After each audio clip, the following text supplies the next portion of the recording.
Welcome. Okay, so right now we are doing some after party. Um, During the live stream this morning, sorry, during the live stream this morning, I worked on continuing my forearm samurai guy here, and I got him. I was able to progress on him a pretty good deal. I was able to start to get some good arms in there, which I will then duplicate and take to the back so that I can make the back arms, make them more like this.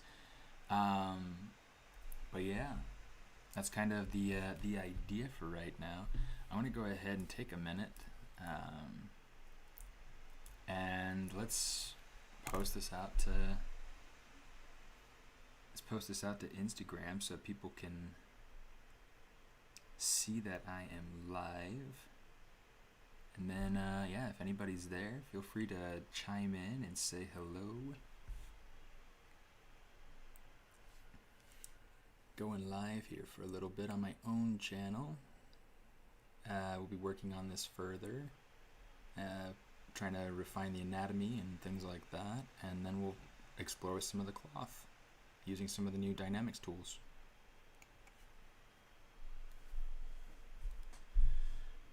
So it'll be fun.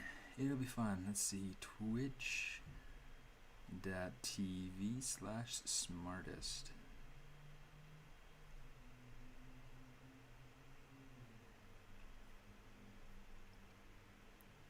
Add to stories.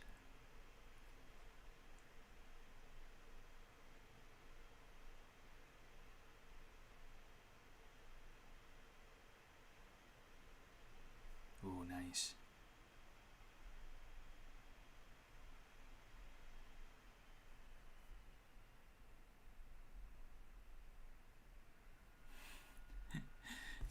It's been tricky lately getting our son to eat. And so, to get him to eat real food, right? I mean, every kid wants to eat junk. But my wife was apparently able to get him to eat these salmon wraps that she made. Obviously, she made them for herself, but she was able to get him to eat, and that's always a win.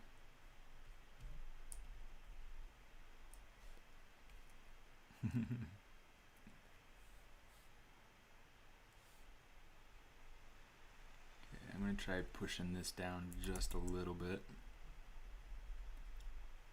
But yeah, we're just going to kind of play.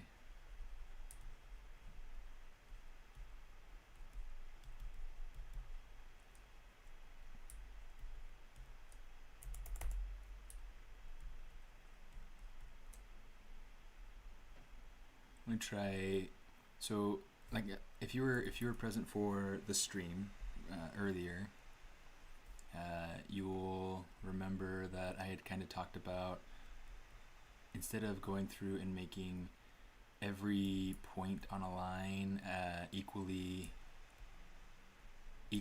present, equally strong, I want to go through and kind of emphasize certain areas of a line, and then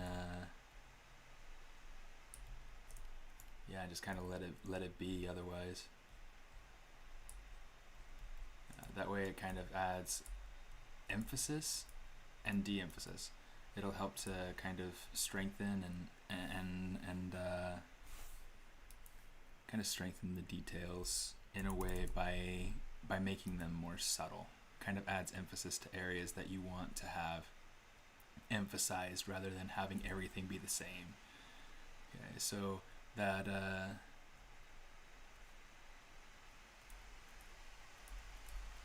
let's do something like that. I might be a little bit too wide right now. We'll have to play with it some, figure it out.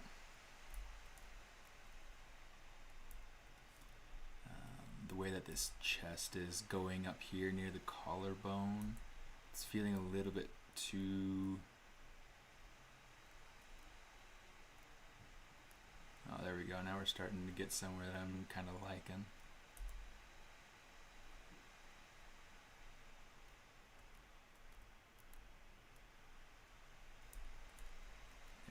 do something like that. I think that's working. That is working. Let me see. Maybe I'll also go ahead and post this to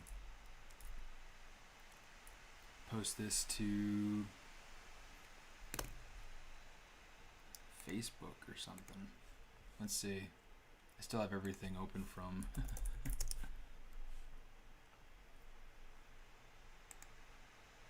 from earlier. I'm gonna hit mute so that you guys can't hear whatever's on my screen. Alright, let's see.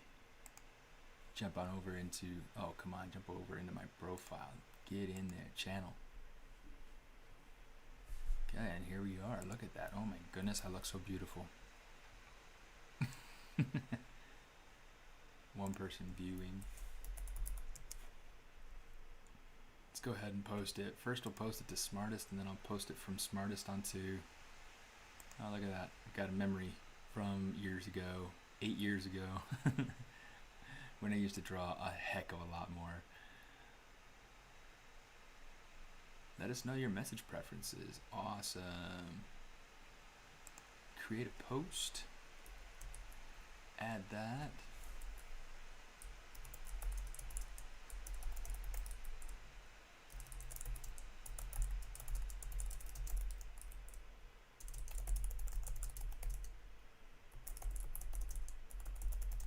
Working on my character design for hashtag no spare time challenge.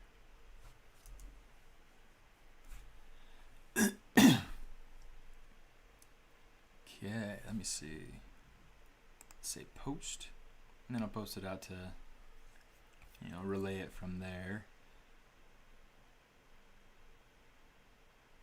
I need to change that picture to something more art related. What do you think?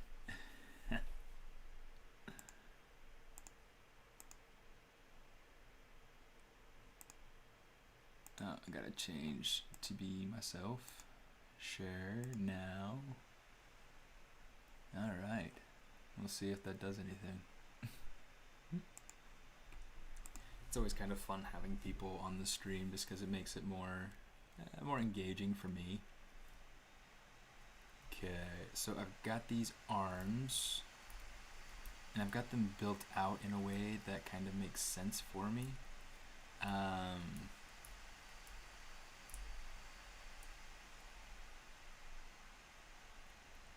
ahead and kind of place some of these forms real quick around the wrist. Eventually these are going to be kind of Dynamesh together so that's all solid. But what I want to do is I want to Control Shift D.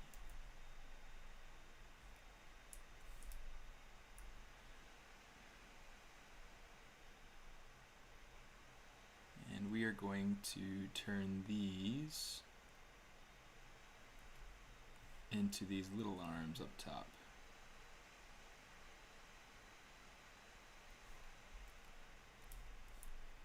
I decided, so the concept that I'm working from, the arms feel like they're the same size, they're the same thickness, and that doesn't really feel like how I want it. I want to kind of vary up thickness and size a little bit because I feel like it adds more interest. It feels more intentional, it feels more designed. So yeah, let's take that. Oh, the other thing I need, I can pick color from right here, is I need to color fill objects. Okay, I gotta go through and kind of refine the way that it joins in with the rest of the body, but so far so good. It's one of the nice little tricks, things that you can do inside of ZBrush.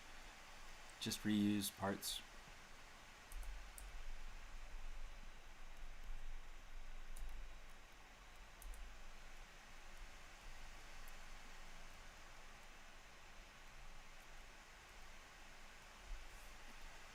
Okay, let me see if I can get this to be a bit more aligned with what I had.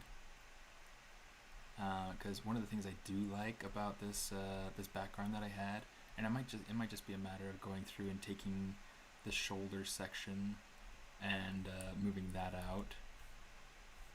But I really do like the way that I had that shoulder working out.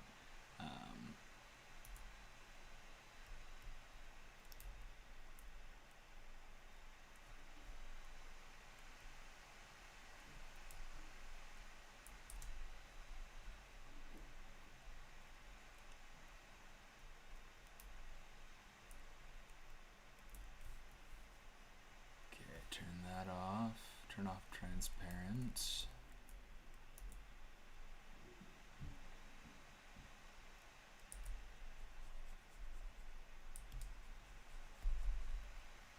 Alright, it's starting to work.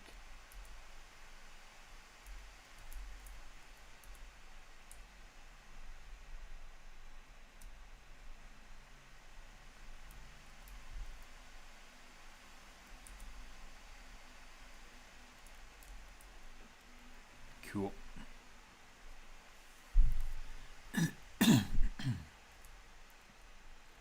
Okay, so part of what I want to do is figure out kind of a gold pattern that can kind of come out on his chest. And it might be something as simple as getting like a fish scale pattern. It might be something as simple as, yeah, you know what? Something like that sounds actually kind of cool. I'm going to leave it off for right now. Actually, let's do this. Let's create a layer. Let's say layer, and let's just kind of drag in some of this. It's a little bit too low. It's a little bit too short. There we go.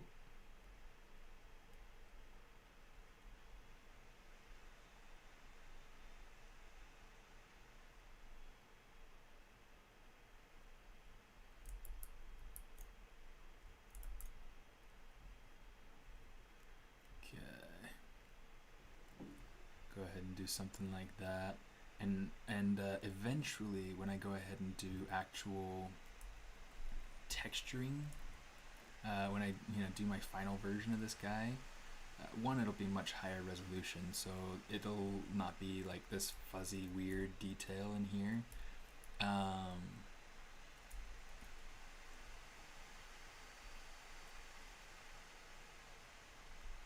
Let's go ahead and start turning the pattern.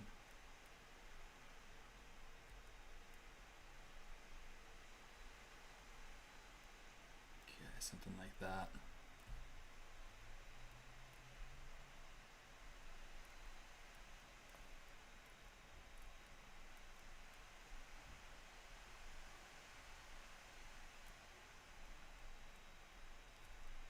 It might be cool to go through and do some sort of like Japanese style ink for his arms, and it could be cool if, let me see, let's try something. It could be cool if we did something like, come here, it's a little bit too light.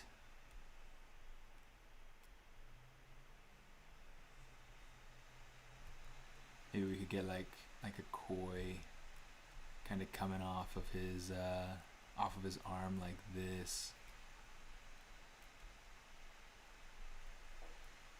Like this sort of thing. And then maybe have like some sort of little pattern or something coming down here. Some sakura down here. I don't know, like little different ideas, kind of like that. Getting some tattoo stuff kind of going on in there could be really cool.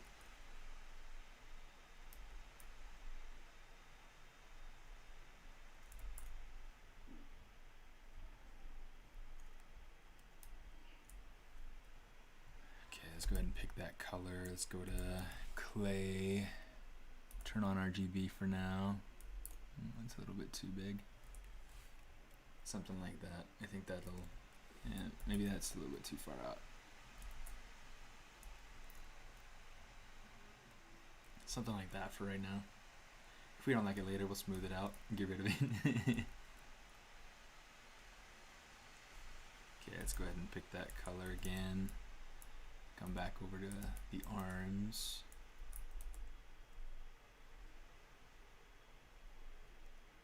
Just kind of finish drawing out some of this, kind of continue it a little bit. And then at the edge of the scale pattern, maybe we have like, maybe we have some gold kind of speckled on there or something. I don't know, just kind of sketching out the idea, playing with it a little bit.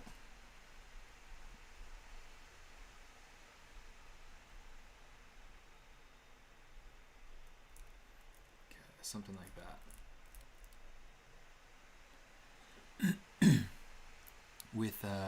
With Japanese tattoo, there is always like a really big section, like, or like they're always like these big sections of just dark color. They like to use like the, let's kind of draw that on there. I don't know that I like incorporating the dark color into that tattoo in particular. Let's see. I don't know. We'll get there. We'll get there.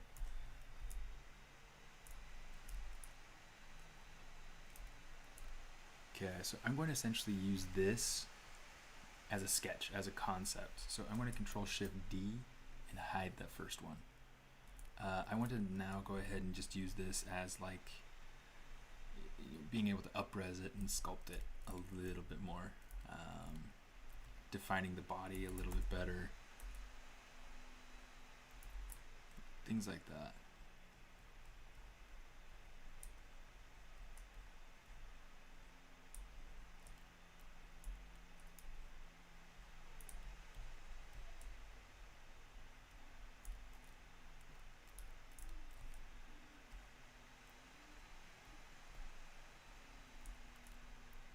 So I'm not trying to worry about,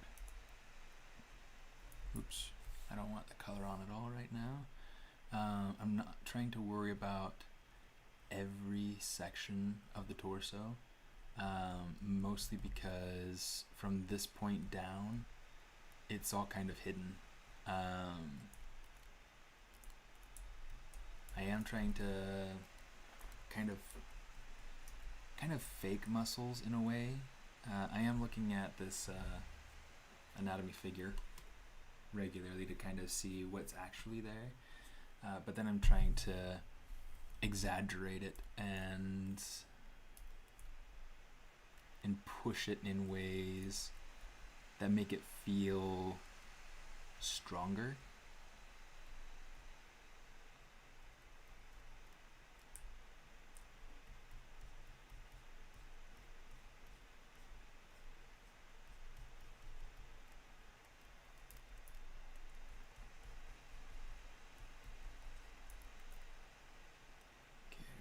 Strengthen out that back.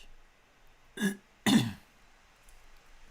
then one of the things I'm trying to be mindful of is that I would probably get some interesting bunching up down here underneath this arm. No, not clay buildup.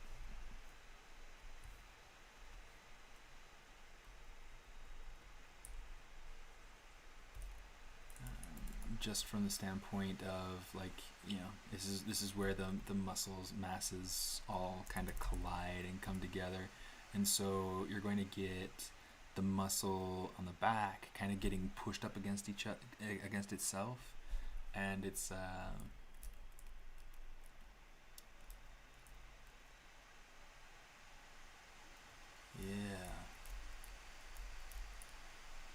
I don't know that I really have to super work on plussing out these shoes or anything kind of below the yeah,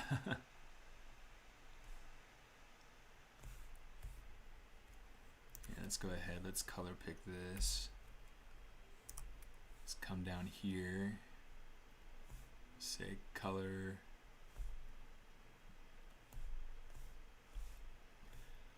object. And what we'll do is we'll model in the split in the toe. And this is going to be pretty simple. Okay, watch this, watch this, watch this. When I come over here, I'm going to say split point. I'm just going to put that in there. When I come down to the bottom on that same ring and put another one. Okay. And now I'm just going to go ahead and say delete a single poly. I'll get rid of these points. Get rid of these these faces rather. We'll go ahead and we will add in a loop there and there. Let's get rid of that one because we don't need it. And then we'll get rid of these intermediate faces here.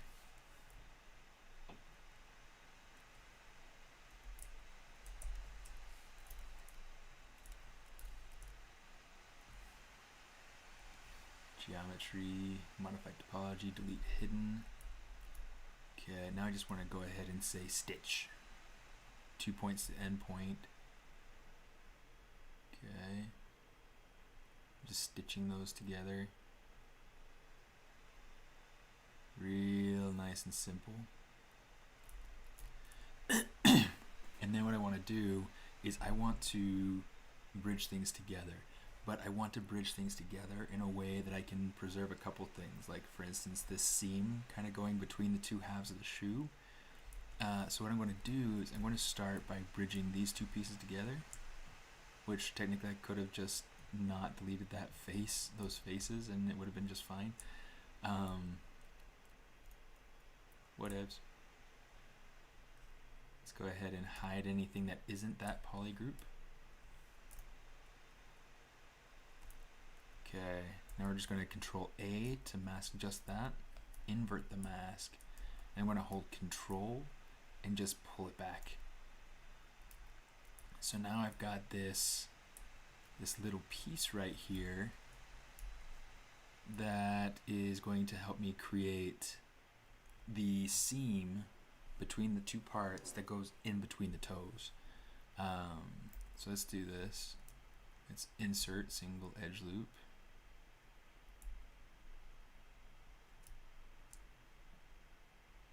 You know what, let's go ahead and mask that, pull on that.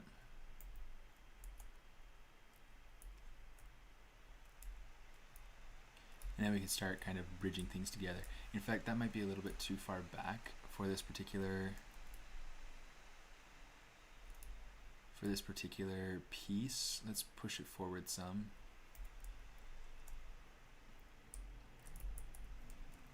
And let's turn on local symmetry for a minute. Just kind of pull it in.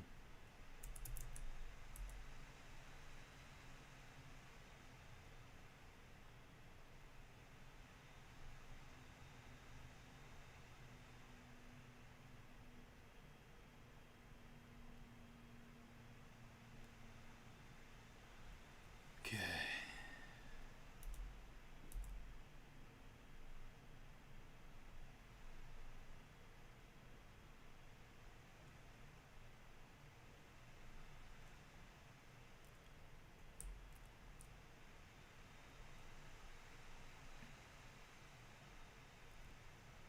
Okay, cool.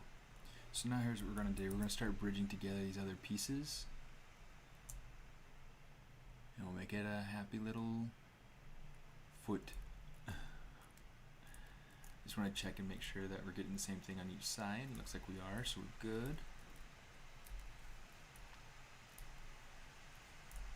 I'm just going to get rid of my masking.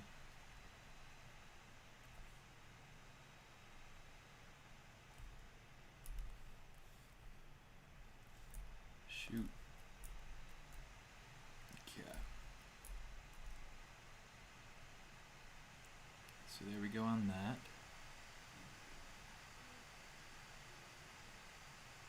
Okay.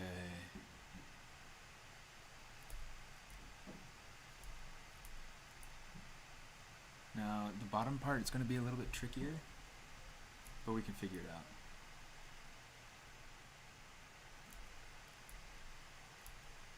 Let's do something like this. Let's go ahead and put in insert single edge loop here, so we can bridge this together. Do the same thing on the other side. Bridge that together.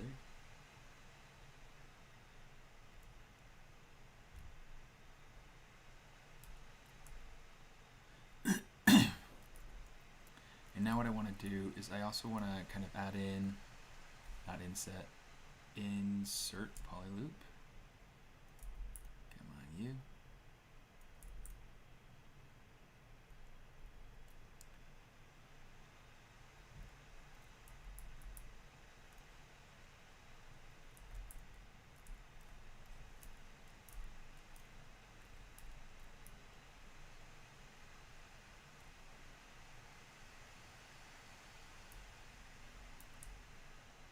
Let's do it like this, because I'm having a little bit of troubles with it. I'm going to take this and we're going to say slice curve. Easy. If something isn't working one way, got a billion other ways to do it. Okay, now we can go ahead and we can say bridge.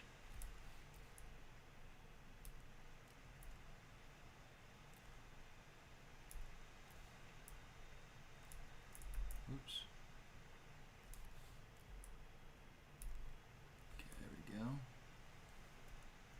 Same thing, I want to go ahead, insert poly loops. Oh, that's why I'm having problems, because I'm on the polygon function for some reason.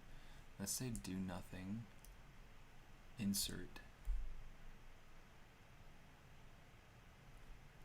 It's like, why am I having those issues? That's a pain in the butt. I didn't realize that I was messing with the wrong component.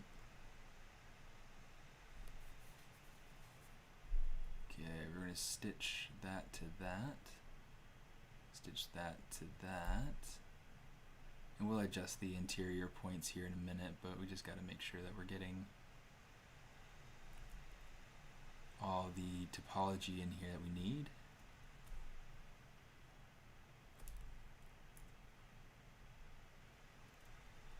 Okay, now at this, let's just say slide by brush radius. Just slide that up. What I'm looking for is a nice consistent edge going throughout here. This will help to just kind of maintain our shape and keeping the forms clean and things like that. So I'm just going through and boom, boom, boom.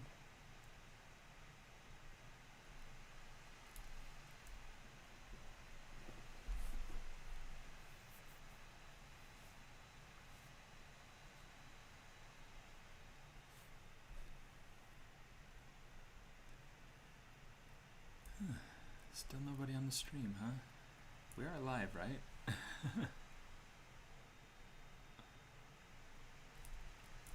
Okay, let's go ahead. We'll say bridge here.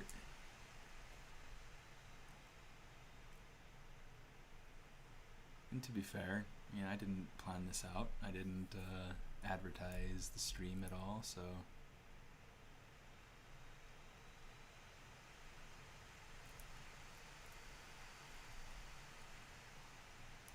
no big deal. Insert.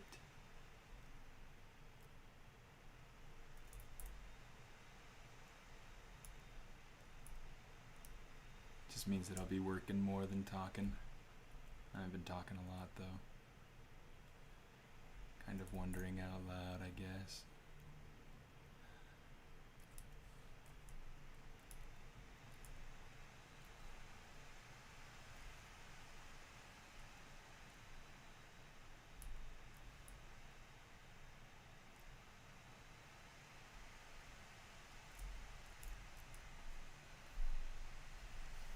Let me see. So right here, since I changed kind of the way that the top flows to the bottom, so I could get the top corner of this toe flowing down to create the bottom ridge on the inside, I got to think about how I'm going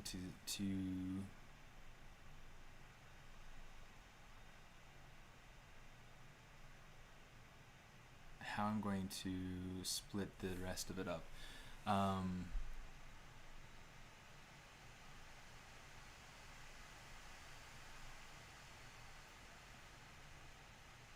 See, I've got these two faces up here, and I've got two faces down here, but I have this one face that it connects to. I don't know, let's try it out. Let's just see kind of how it goes.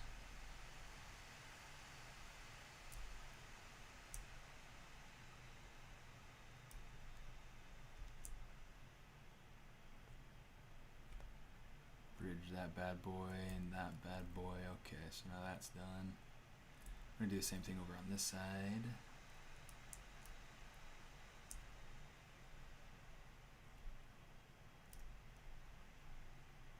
Bridge.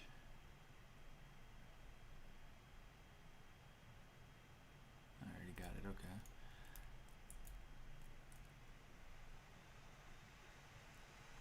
Yeah, no, looks like we should be fine. So yeah, bridge. Wrong edge.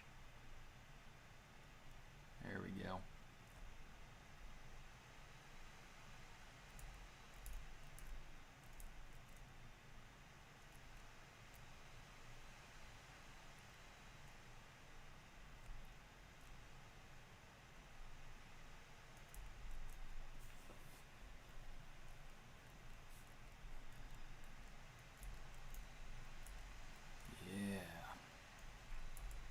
So now when I hit my smooth, that's kind of the result that I'm getting.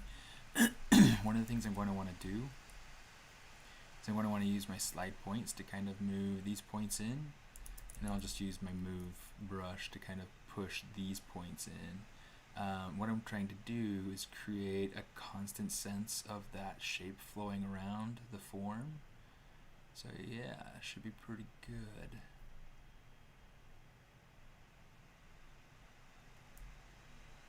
It looks like I'm missing some creasing there, so let's make sure. Make sure that I'm getting that crease going in.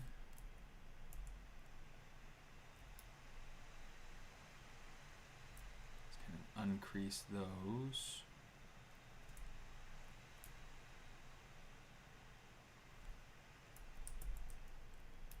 Come here. There we go. There we go.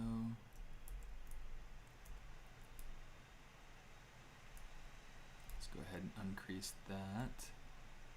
I've got something happening down here that I'm not particularly fond of. I'm guessing that there's some interior geometry that we need to get rid of, because it's not creasing. So what we need to do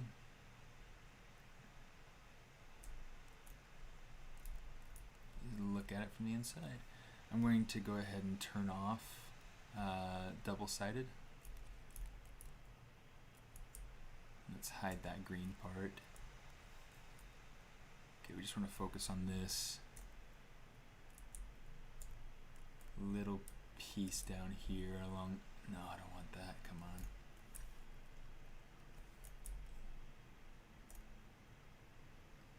Well, it doesn't look like.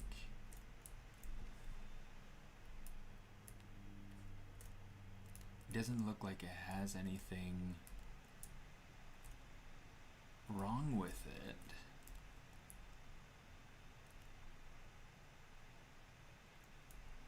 Let me see. Oh, I'm not able to see the comments in the stream right now. I was like, it doesn't seem like there's anybody on. Let me try restarting the restream chat. I wonder if it's just that it didn't connect properly. Go and see if I've got anything happening up here.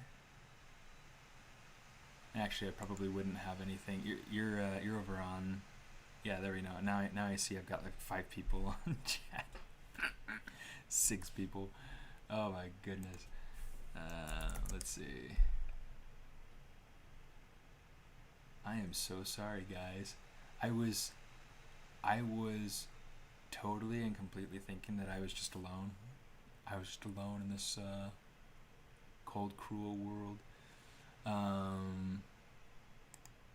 me see your channel. Yeah, live now. Yeah, so we've got Jan over here on YouTube. Yes, this is part of my no spare time. Hey Saswata, how are you doing? Yes, so that is this is part of my no spare time streaming. I'll I'll leave those up and maybe I will be able to see. Anyway, I should be able to get chat now, so you know, here I'll even. Yep, there we go. It's showing up in my app now. Dang it. That's funny. Okay, I'll take these over to the other side so that way you guys don't have to worry about seeing that. Hey Chula. Yeah, so you come over here, go to info, come over to this information. You got to make sure you push the arrow though, and then you hit block this caller. Okay. It's interesting that you've gotten multiple messages from the same contact person. I never get it from the same contact.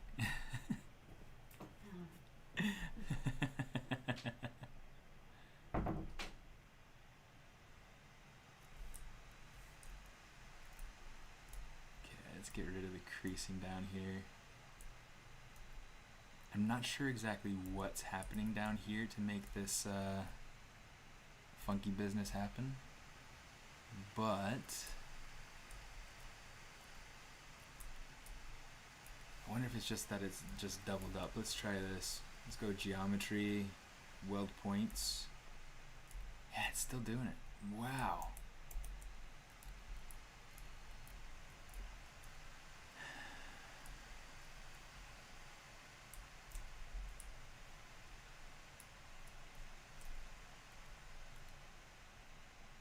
Let's try this. Let's turn on double-sided again. Because this is something that I definitely want to fix. Yeah, see, there we go. We got this weird extra face in here. I'm not entirely sure. It's probably from when I was trying to bridge.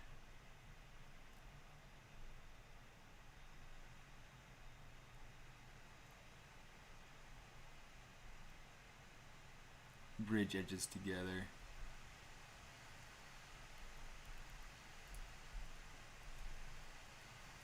Just gotta make sure everything's unmasked. Come on. Got it on both sides here. That is so messed up. Here, we'll do this. Instead of going through and butting my head against these pieces, we're just gonna go ahead and let's get rid of that, get rid of that. Let's get rid of this, this, this, and this. And then hopefully I should be able to come over here and say geometry, delete hidden, and now it's clean. Now we're good. Okay. Oops, I didn't want that.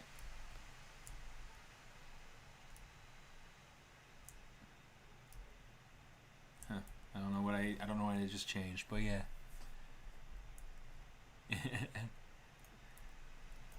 Thanks guys, I appreciate you being there for me.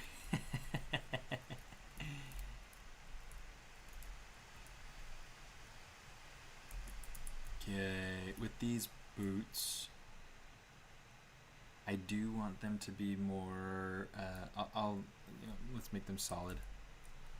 I'm going to say collapse poly loop.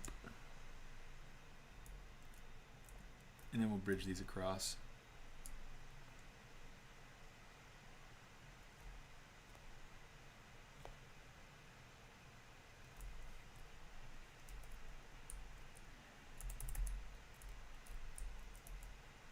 Okay, and then we'll just kind of fit this so that it's more the form that we want.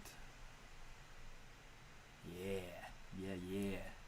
Usually use ZModel this way because it's faster, or also because less retopple later. I do use a lot of ZModeler because it is pretty quick and it makes sense to me. It didn't always make sense to me, but it did eventually. Um, yeah, this guy definitely did not skip leg day.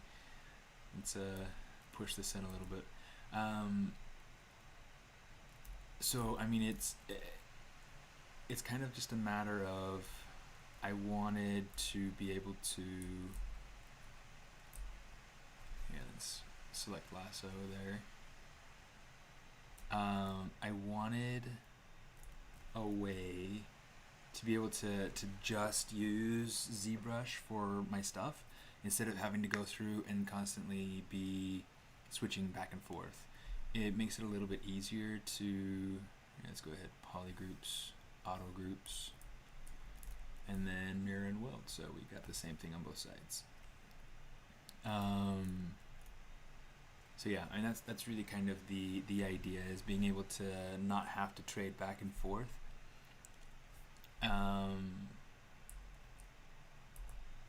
If I did have to trade back and forth, it would just lose a little bit more time. It'd be a little bit more of a hassle.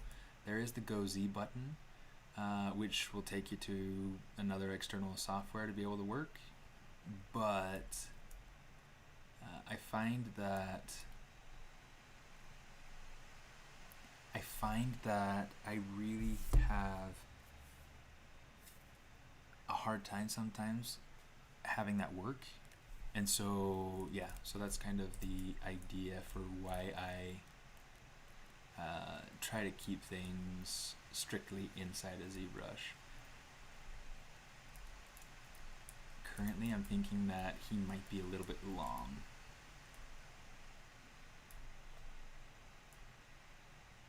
What do you guys think?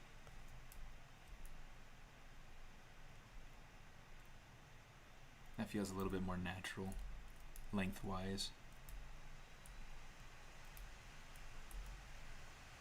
Let's play with that some.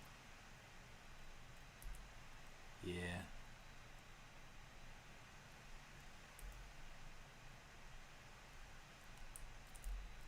Glad you agree. That means I'm not crazy, or as crazy as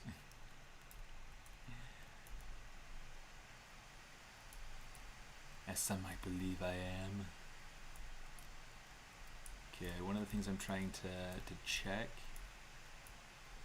Oh, okay, so currently it feels like he's leaning a bit far forward. So what I'm going to do is I'm going to take this, and let's just kind of make a selection here. I want to take the top half of his body and just kind of rotate it back a little bit.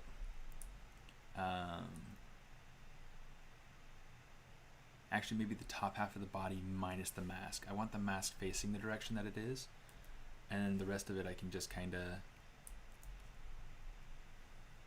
make it rotate back some.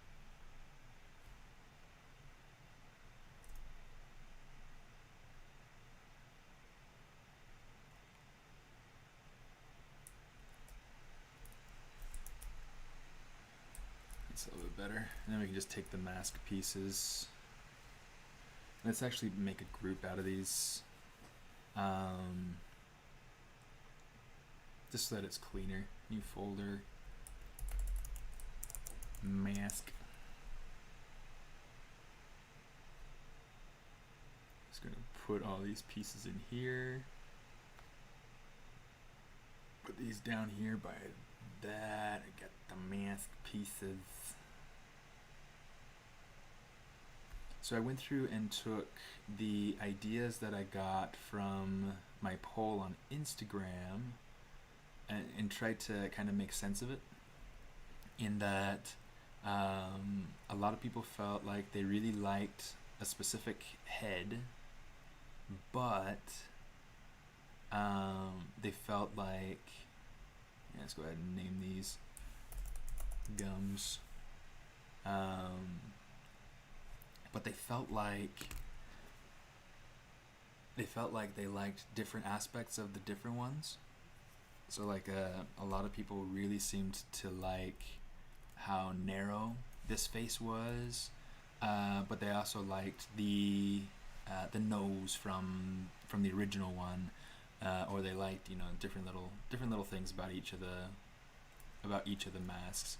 So that's kind of the idea behind what I'm trying to kind of push with this. Let's put this up. Just gonna put the visible subtools to the top of the list, so that way. Let's put the tusks at the bottom of that series. I try to organize things in a way that makes things easy to find. Yeah, let's see. Oh, got some. I need to work on using ZModeler more, especially with the upgrades in 2021. Absolutely. It's amazing because of things like the being able to retopologize using the extrude edge function. It's amazing. It's super, super quick and super easy. So what I do is if I wanted to be able to retopologize, I could come in here. I usually just start with the topology brush. And you can just start by, placing on a couple pieces of... Oh, is it going to work for me? Looks like it's not connecting. It's not making the...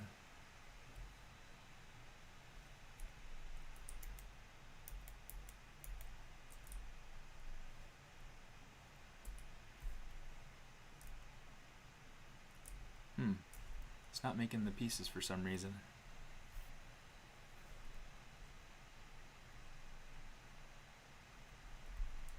That's weird. Let's do it this way instead then. I'll have to figure out why that's not working. But that's so frustrating. Maybe we'll try it with the mask, cause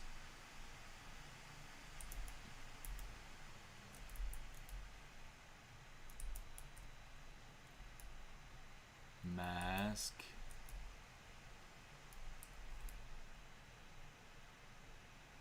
Mask. Come on. Why won't it let me pick it? Okay, mask. Okay, let's solo that out. Okay, so what we want to do, I'll just draw out. There we go. Now it's working. Okay, so I've got this piece. I'm going to, just tap on my mesh to be able to commit that. And we'll say split on mask points. Okay, so now we've got this piece of geometry that we can start with. The way that they demoed it, and I think this is a great way to be able to kind of preview things, especially since the topology seems to like sync through the mesh a little bit. What I want to do is I want to come over to dynamic subdiv, turn on dynamic, turn my dynamic subdivisions down to 0, and then turn on thickness.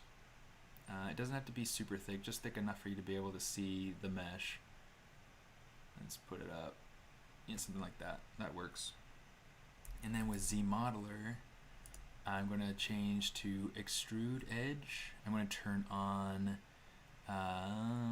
snap to surface, and really that's pretty much it with that. I don't play with the other settings as much, although you can go through and change between edge and edge loop and things like that down here using the alt keys, some other shortcuts and whatnot. It makes it really kind of helpful to work between that, and you can also change between free angle, which will just kind of drag out, I think perpendicular to the camera, or you can also do perpendicular angle, which will come like straight in, straight out sort of thing to normal, or you can do planar angle, which is so you got different options in there. I think you get to those by using control. No, control is for divisions, I think, and then I think for these, I think it's shift. We'll test it here in a second. I can't remember off the top of my head. But yeah, so you can just go through and you can just drag this out,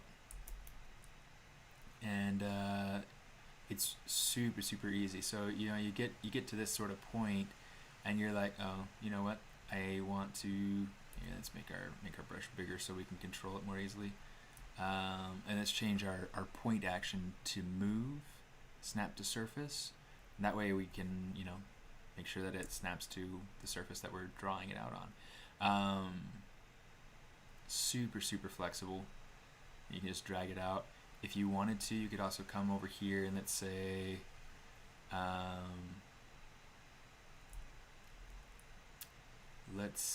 maybe we have this piece come out, it snaps to it. Okay, we're trying to actually go ahead and make it so that this kind of follows along down here, so maybe that isn't quite what I want. So instead I'm going to go ahead and click and drag that and just have it come out.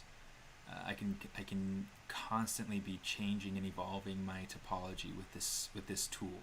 It's incredibly helpful, and it has become such a lifesaver to me.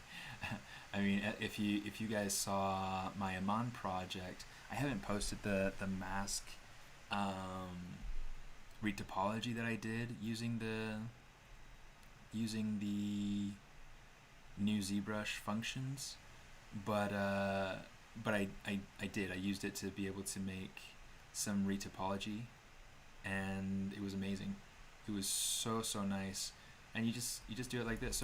So you could drag out just one and just kind of drag it out to the center, or if you start dragging out and hit Alt, it'll drag out the whole edge. Okay, there we go. Get that up on top of the mask. So yeah, you can go about and you can just do your whole topology that way. Oh no.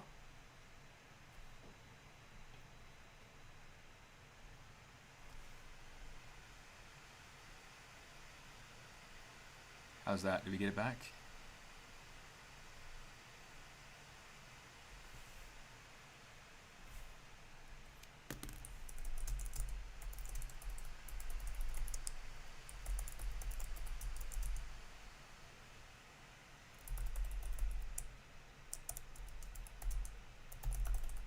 Yeah, sometimes my internet messes with me.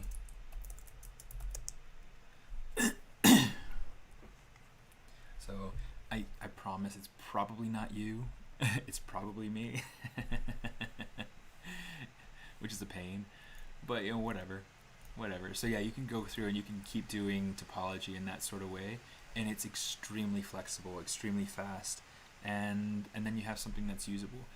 What's interesting about this is that because of the dynamic mode where you can preview thickness, I mean, if I were to go through into dynamic and hit apply, that is my mesh now. Okay, this is something that I can go through and you know, I can get rid of these polys, you know, one by one or whatever.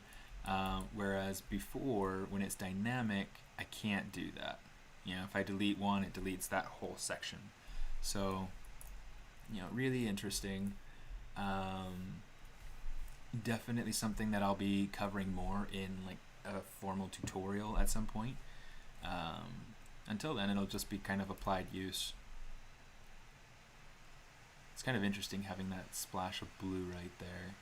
There's a lot of different color kind of going into this guy, and I'm trying to figure out how to balance the color ideas that I have for him without making it too overwhelming. Okay, I want to take...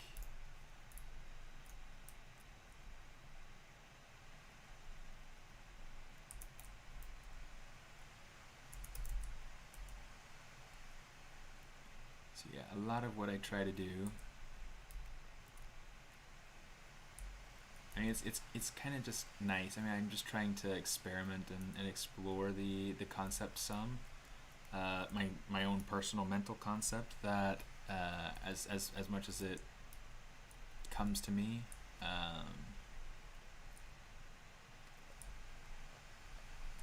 Because yeah, I mean, again, this is all kind of concepting on the fly.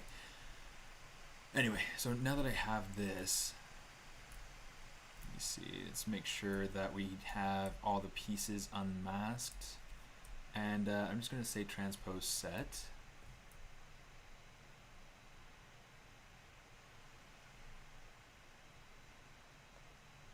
Okay, I'm trying to keep in mind kind of these spatial relations.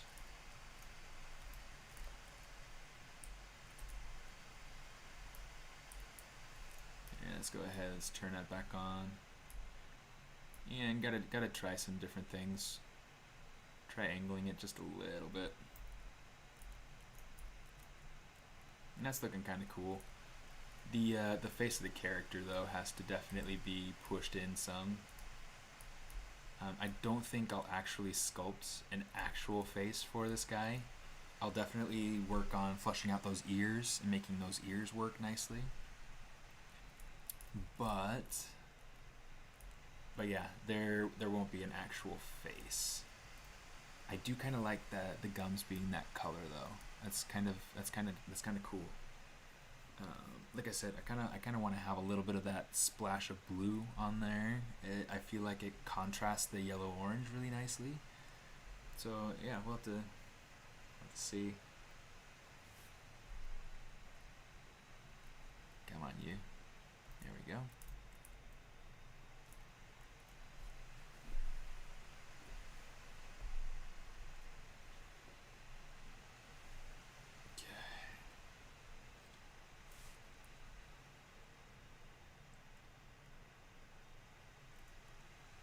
Feel free to chime in as often as you like. Um, it's helpful to me to know that people are there because I want to make sure that if I'm streaming that it's actually streaming, you know?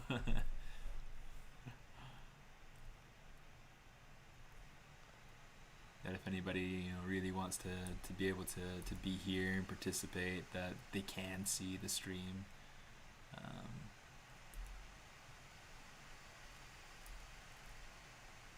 Okay.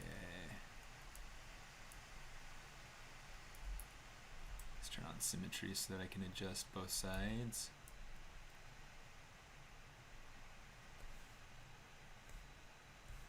Color fill object just to make sure the blue stays there. I'm trying to decide whether or not I want to keep the little red splotches on the cheeks, and possibly even going down and adding. It's like you got like these funky little pipes down here in the bottom, which is similar to something that actually does happen in samurai masks, in these different oni masks. I don't know what they are for or what they mean. In fact, I almost suspect that they were at one point meant for holding hair to be able to create a beard. But yeah, one question: how to maintain proportions? Proportions in what way? Are you talking about how to maintain proportions when I am modifying the mesh, or are you talking about like how to create good proportions? I might need a little bit more information with that question.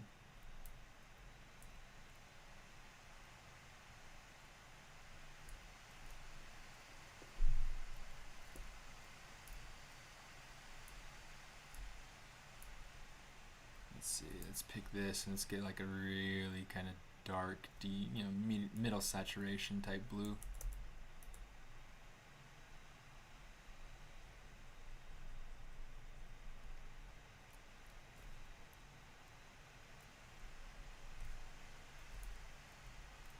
Make that transparent so we can see all these areas down in here.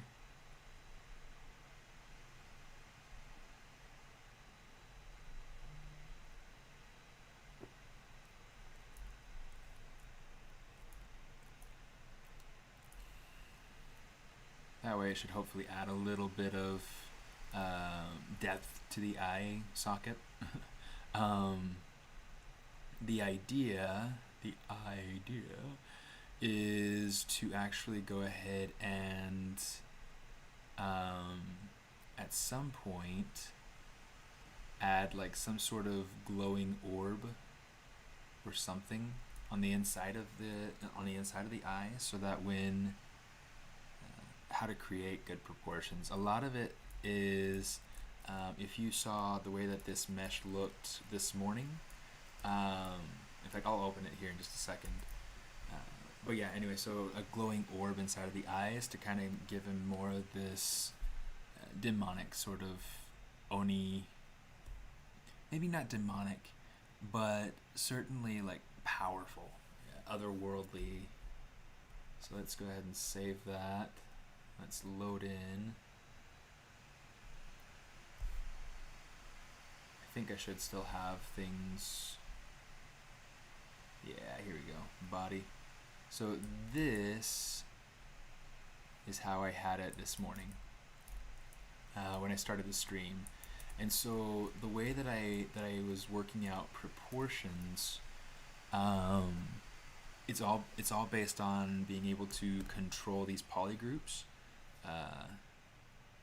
Okay, hopefully I don't lose connection again. It looks like it just like jumped a little bit or something.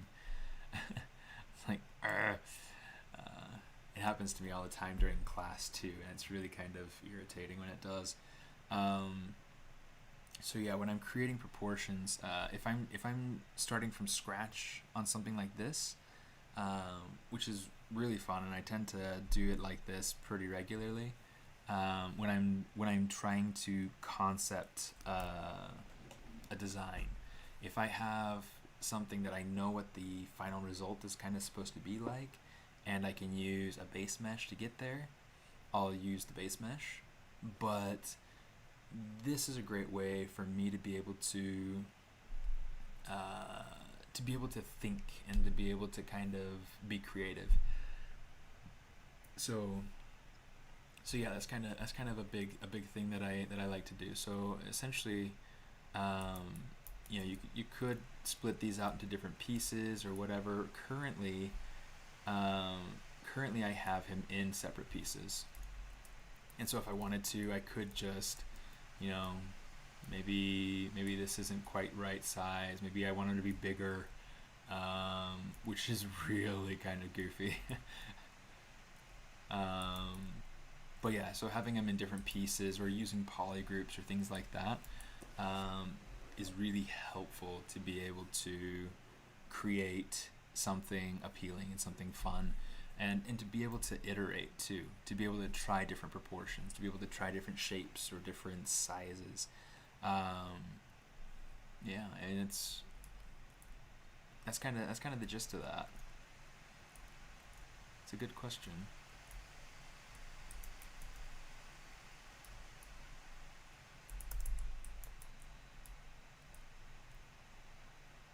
Try to mess with the shoulder anatomy here just a little bit.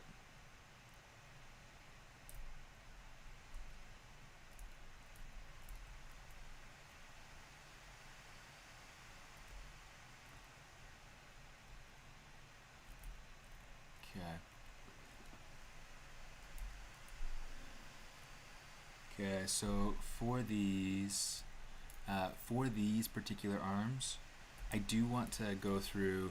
I mean, if you look at the concept, you can tell that these pieces have very cut and dry borders with the different colors, and I want there to be less of a defined border per se, and I want there to be more of kind of like a pattern that kind of bridges and combines the different parts. So here's what I'm trying to do is I'm trying to add in some of these kind of smooth transition the color,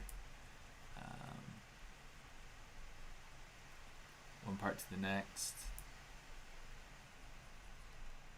So just kind of bring this over into this.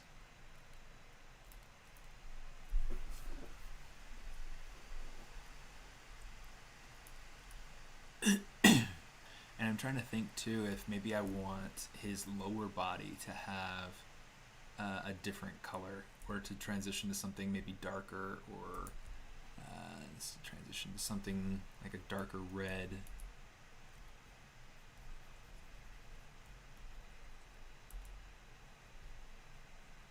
Let's get something like that on there. It's something very, very different from what I typically do. I mean, I'm typically very stylized, very kind of like that. Very, very stylized, and this is not hyper realistic at all. it might be, I'm trying to push it more that direction of a less stylized, more realistic sort of thing. But but at the same time, I want this to feel like he's believable, I guess, as a character. Okay, so right now I have two body pieces. I mean, you can see I've got this one and this one. I'm gonna actually let's delete this one, and then we'll Control Shift D. I do want to keep a body piece just as is, as like a concept, like a sketch concept for the color and whatnot. And so with this, what I want to do, I'm going to up my resolution and start to actually sculpt, especially like things like the ears. Start to refine some of this anatomy through here. So what we're going to do, let's go into Dynamish, and 128 is what it's at. I want to take it up to, let's take it around 352 somewhere.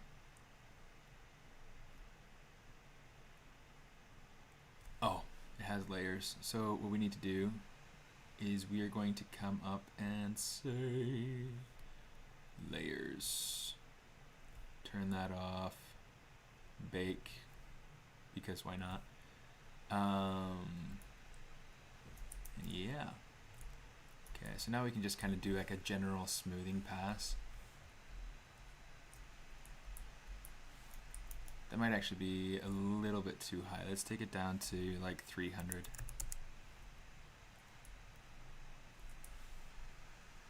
Let's turn off RGB smooth. There we go, that's a little bit better. Okay, so the thing I'm trying to do is I want there to be good smoothness, but I also want to make sure that I don't have too much resolution, or else I will definitely be hurting later trying to fight against it.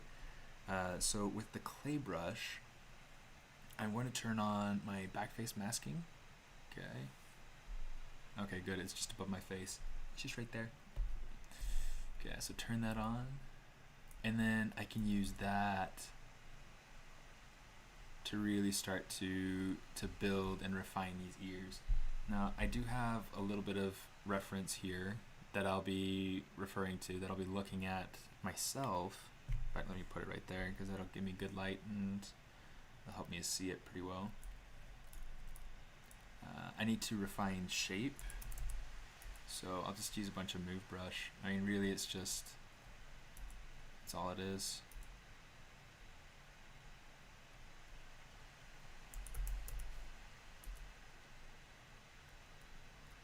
By the way, maybe I'll ask you guys this, because I think it's worth asking. Do you guys like to just hear me talk and kind of walk through my process and narrate it as I... Hey Saverio, how you doing? Thanks for your vote on Instagram. Yeah, it was really fun. Let me check that out really quick. Because it blew my mind to see kind of the results. Oh, that's nice.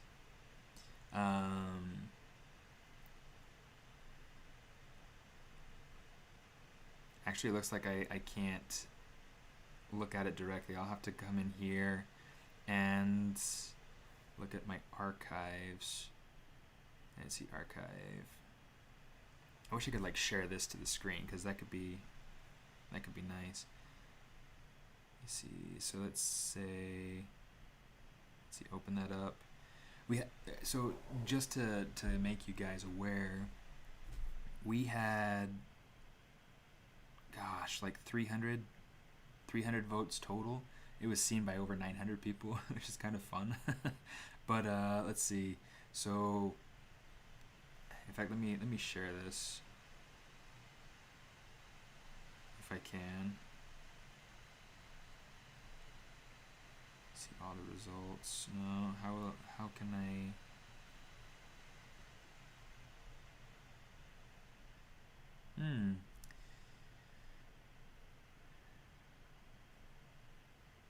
Yeah, it won't let me share the results, but I will. Here, let me copy that because this is kind of fun. It's fun to see the results. Essentially, what happened. Done. Save the photos. Is I had these different variations, and let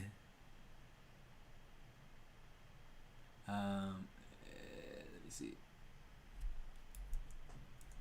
Gotta get over to my restream so that I can see what it is that I'm looking at.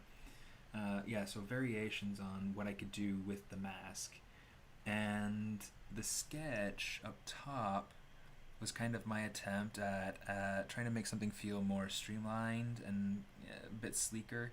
That's the original mask that I had started with, and that's when I decided to make the sketch.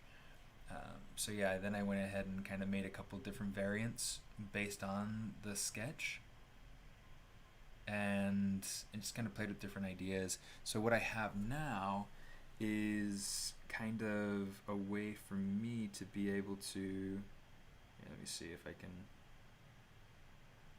save photo. No, I'll go ahead and we can save that, or share that rather, because it's kind of fun. It's fun to be able to see results of a poll. And then one of the cool things is, so I want to be able to take the screenshot that I took of the results, and I want to superimpose that over top of the image of the actual poll itself. So inside of your images, if you come over and say hit the little share button, come on, share button, you can say copy photo, and now it's copied. Okay, so then you can go over into Instagram. You see it pops up here in the window, so you tap on that, and now you can place it like a sticker. Okay, so really, really cool.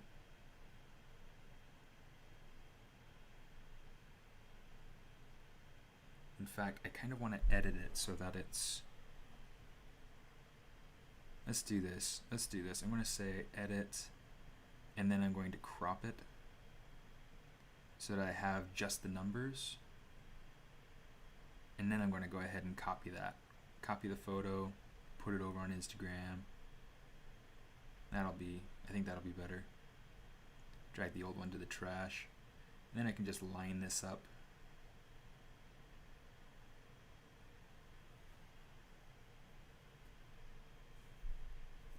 And then we'll add a sticker that says "Wow." I mean, I know it's kind of hard that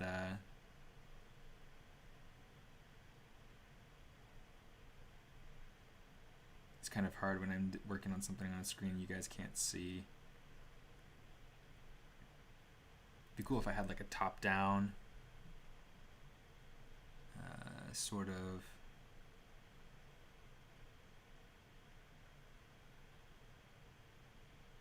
camera that I could switch to if I wanted. Here we go. We'll add her in there.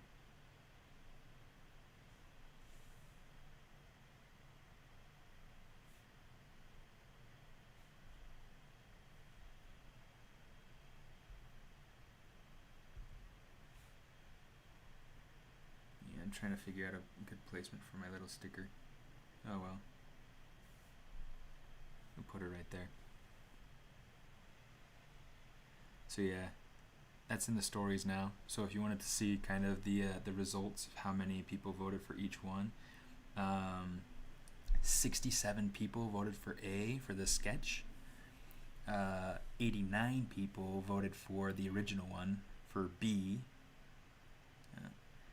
76 voted for C, which is kind of more the route that I'm going right now, except that I went ahead and took the nose from B and put it onto the face for C. So I'm kind of cheating and working around a little bit. That's kind of how it goes. And then D got 51 votes. So it's kind of interesting to see those sorts of things happening. and just the way that people prefer. Um,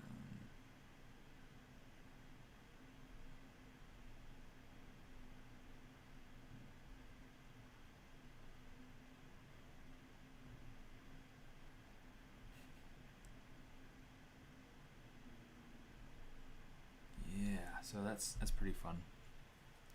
That's pretty fun so far. Put that back over there so I can see when I get cool messages or whatnot. Okay, so far this is turning out to be pretty cool. This particular area, ears are really tricky, from the standpoint that they require a decent amount of resolution in order to really kind of make them work super well. But what I want to do is I want to focus on getting the main forms in before I try doing anything even remotely higher in resolution. Because whenever you're sculpting something or drawing something or whatever, you always want to work from the biggest forms down to the smallest details. You don't want to start with the smallest details first because that'll totally screw everything up.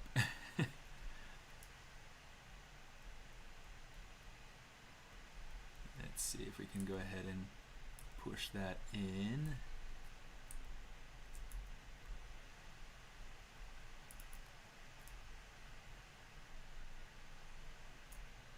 Okay, so one of the things I like to do really often is if I'm working on ears, I like to feel the flow of my own ear, and it really helps in trying to figure out kind of different planes, different shapes. So I'm going to come over here, just kind of pull that back, pull this forward.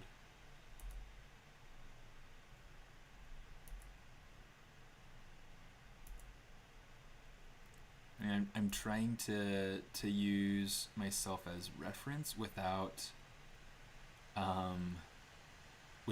completely making my own ear. That's one of the tricky things sometimes is that if you're making something, especially if you're using a specific set of reference for it, you want to be careful that you're not making it exactly like that reference if that reference has nothing to do with what you're trying to make. So there's kind of our basic ear. I'm just going to kind of place it into its spot.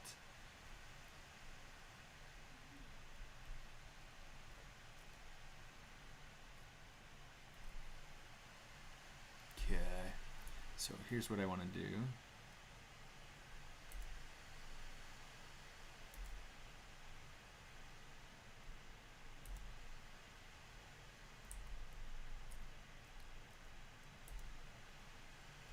Pull this down, trying to get a little bit more separation from the ear to the head. Okay, so you can see there's a lot of stretching going on in there. So we'll just, I don't like how that super messed up all the details. So we'll leave it like that for now. It's kind of come out. One of the things that I want to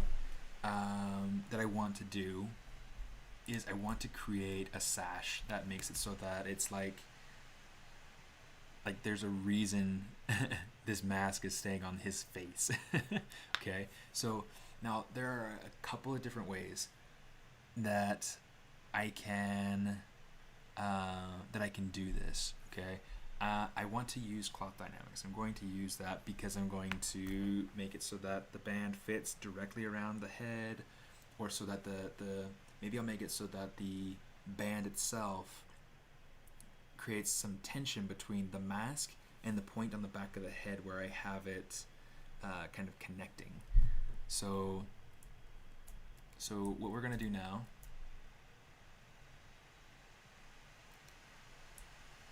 That's interesting. Let's come over to the mask. I want to make sure that the placement of this mask is what I want it to be.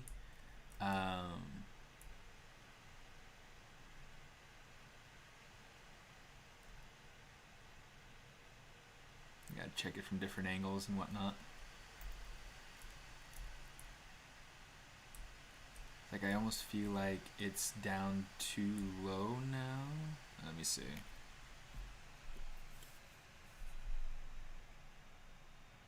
Yeah,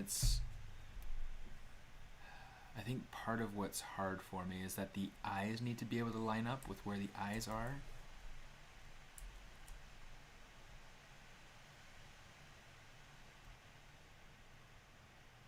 Let's do this. We'll kind of rotate the mask just a little bit. And currently those eyes... Here, let's go to the eyes. Is that what I have selected? It's not what I have selected. Where are the eyes? Here we are. Okay, let's turn off.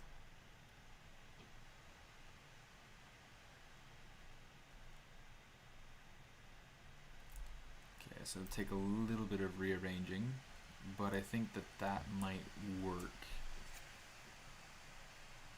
Let's see if we can... Yeah, I think that'll work. Now, while this character... Oh, by the way, I had no idea it was Shark Week, so... Happy Shark Week! Here's another one.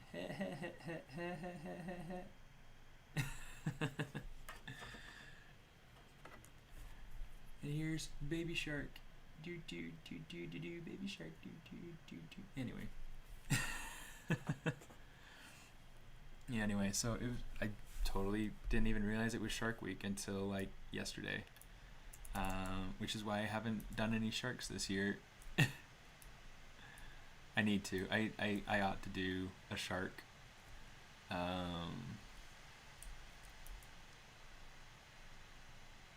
Yeah, let's kind of pull that out. Let's actually pull the forehead forward a little bit.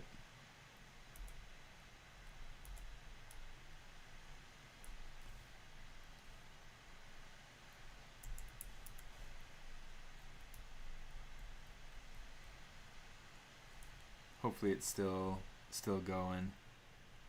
I haven't heard from you guys for a few minutes, so so hopefully the stream's still working. I'm gonna jump over onto...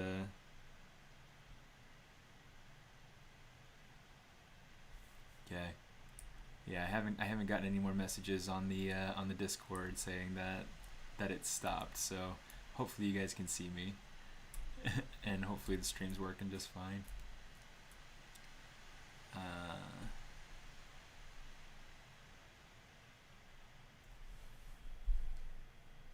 Yeah, the reference that I'm using is actually done by Tanner Wilson. This is his Draw This in Your Style challenge over on Instagram.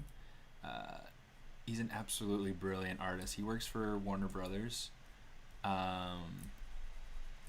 Just super zany stuff.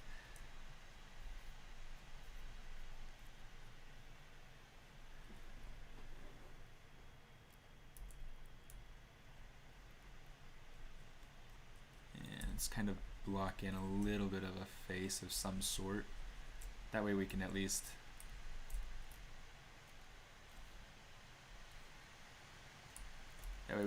have things represented. Okay, let's turn off transparency. Okay, so here's what we're gonna do. The audio and video are perfect. Great. Thank you so much.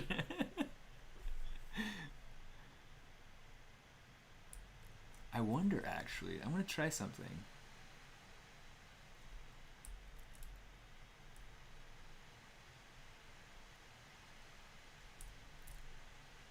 Oh, that's weird. I don't know how the teeth got messed up like that.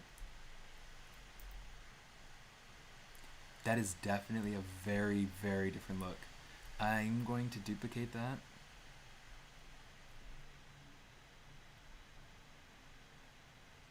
Yeah, that's fine. Transpose set. Make sure that that's oriented properly.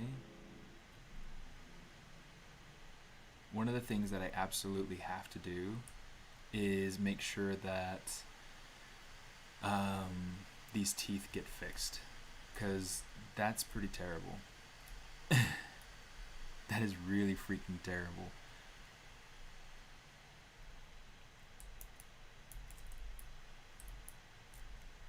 In fact, maybe what I need to do is come over here. Oh, that's so terrible.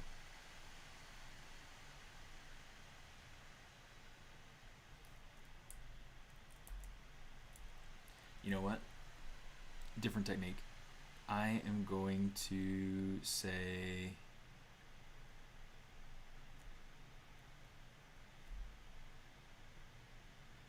I'm going to take these teeth, I'm going to say delete. Okay, and then I'm going to open up. I guess I already have the other version open. Let's go ahead, let's grab the teeth, and let's say insert. Let's hit C, MRGB, color, fill object. Talking artists are better than quiet artists. I'll make sure to keep that in mind. I do enjoy it when people are involved or engaged with people who are watching. I just think it makes for a much more pleasant viewing experience. So yeah, I mean, I always try to be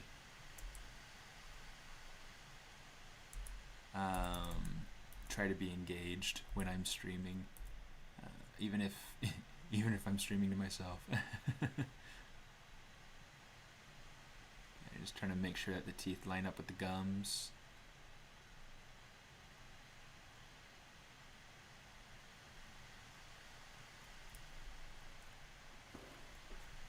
That's better. That is better.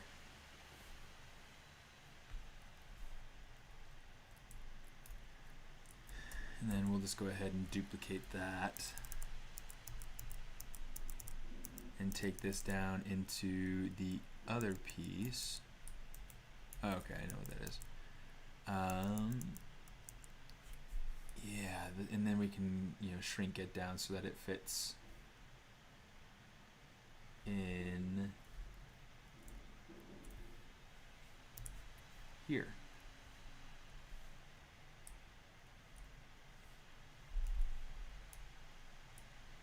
Okay, shrink it down, push it up. And yeah, it should be good. Pretty good. Okay, so now we have two versions. We've got this short version, which is much more brutish, I think. And then we've got this long version, which I think has... I don't know. I'm trying to think of what feels more like what I want. I'm trying to decide, I guess I'm trying to decide what it is that I want with this.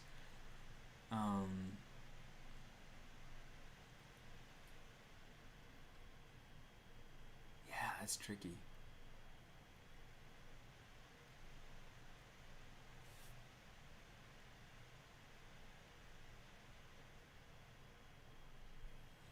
You know what'd be funny? Is if the spare set of arms on the concept, if they were just if it was simply just armor that was placed over his head, and so his armor's just got this flex going on.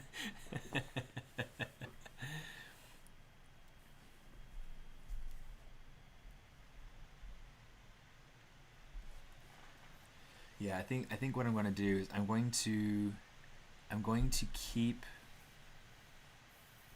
I'll keep both for now, but I think what I'll do is I'll move forward with the shorter one, this one here on the left. I think that the shorter one fits his head better, and so I think it feels a little bit more appealing. So I think I'm gonna go ahead and move forward with that. With that shorter mask. Let's do that. There we go.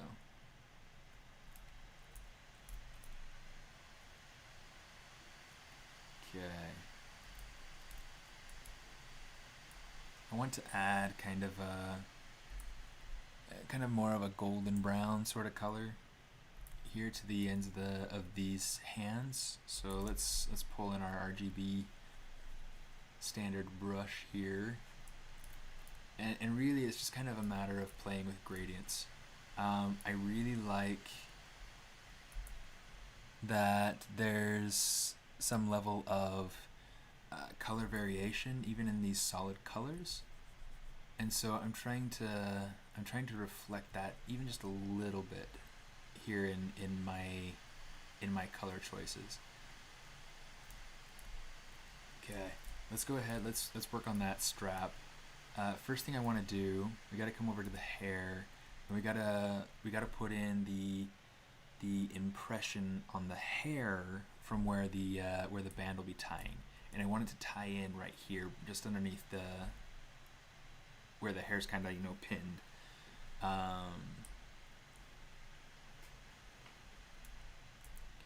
mean, another thing that I could do.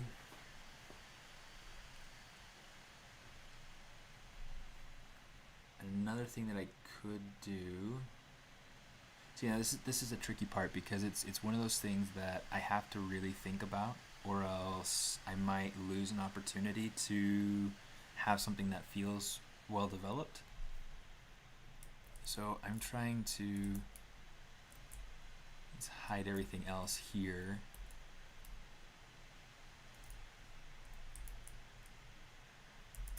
Move brush. Let's go ahead and kind of push this in. Oops, that's a little bit too much right there.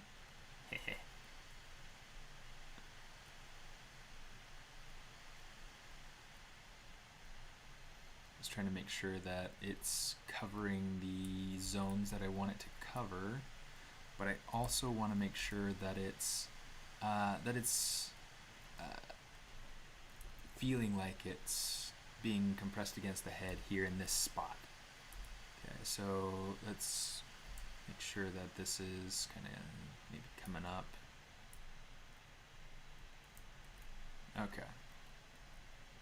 So now what I want to do is I'm going to create, let's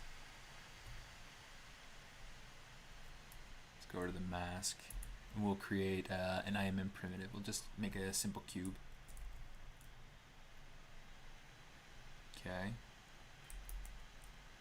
And really all I want from this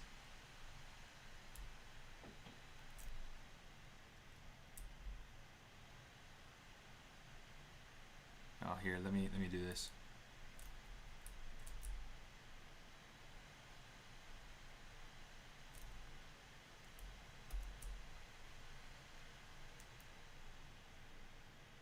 Control Shift A, here we go. Come here, you. Get rid of that. But in reality, come on, let's do it for real this time. Control Shift X. Okay, now invert it. Now we're good. Okay. Whew. I feel like my brain was just like stuck on nothing. So I'm going to do this. I want to split this out.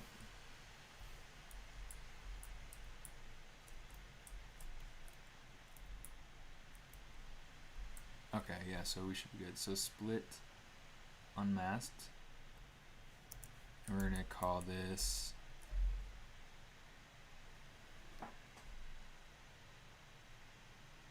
wait, what?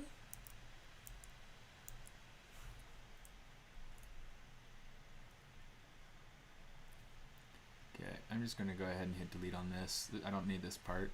I do need, however,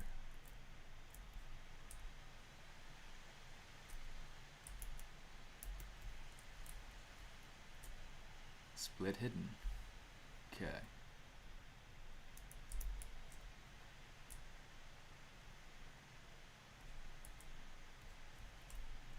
Geometry, delete hidden. I don't know why I'm having so much of a hard time with this in the moment.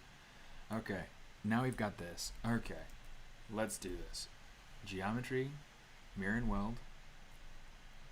I want to spread it out some, and then I want to change the depth just so that I can see it from the side.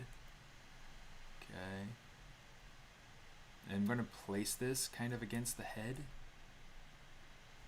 And then what I want to do is I want to make plenty of edge loops. Let's go ahead, let's do something like, maybe even a little bit closer. Let's do something like that. And then we'll add in a division here along the middle. Maybe even a couple different divisions. Let's do 1, 2, 3. Okay. Let's take our edge loop here. Oh, in fact, let's do the 2 edge loops here.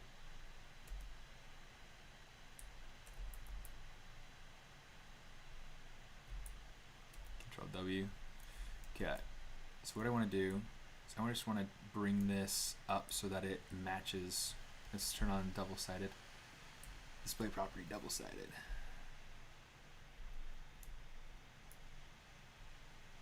Okay, just kind of rotate this so that it kind of matches the orientation of the mask a little bit. And then let's pull this up kind of into this sort of position here.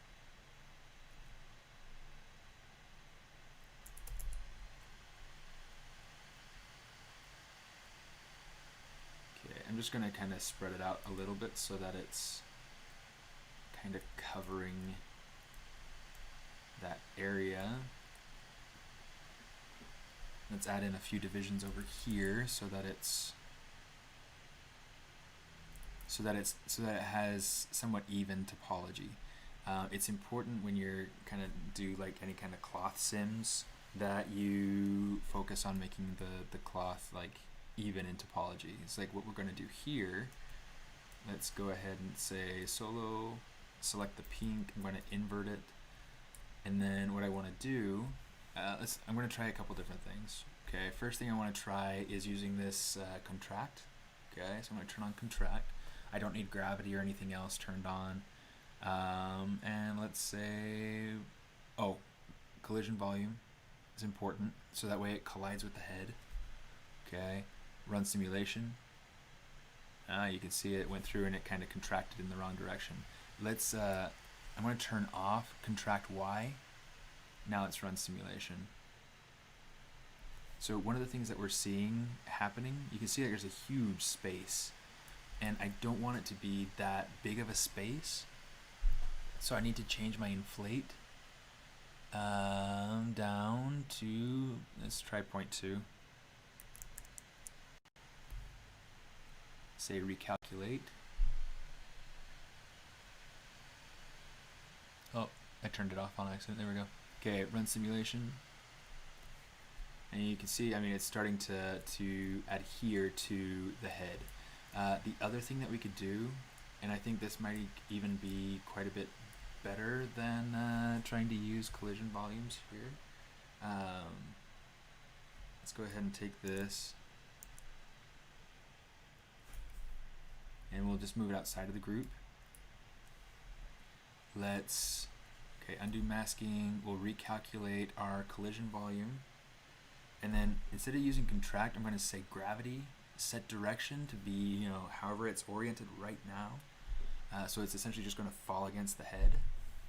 And then, yeah, let's do that. So let's go ahead and hit, and from there, since I have the direction set, since I have the collision volume set, I should be able to hit run simulation, and it runs it.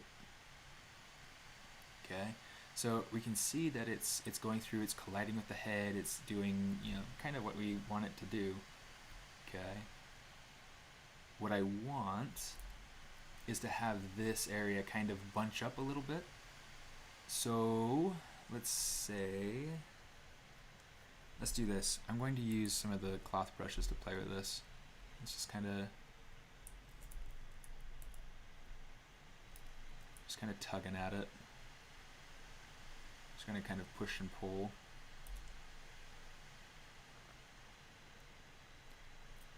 You can see, I mean, ZBrush is trying to kind of maintain the space between all these points, which is really, really cool. Let me see, let's try the...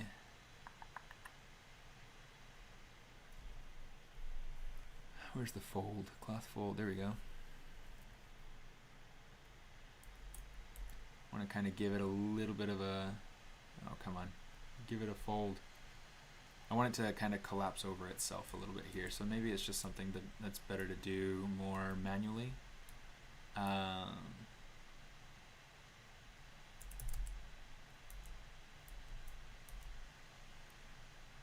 So let's kind of go and pull things in. And one of the things that we're going to be running into is that we are going to be getting... Oh, come on. We need to actually mirror and weld that, but it's not a big deal at the moment.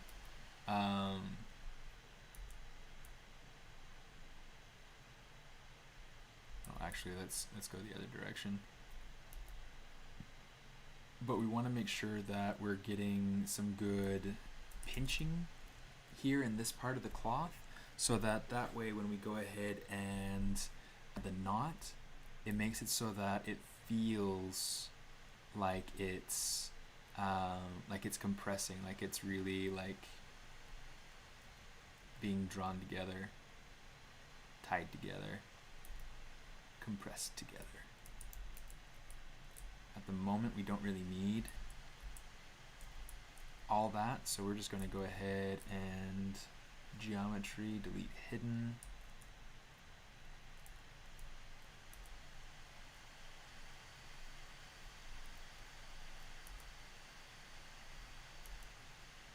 We're just going to kind of sculpt this into place.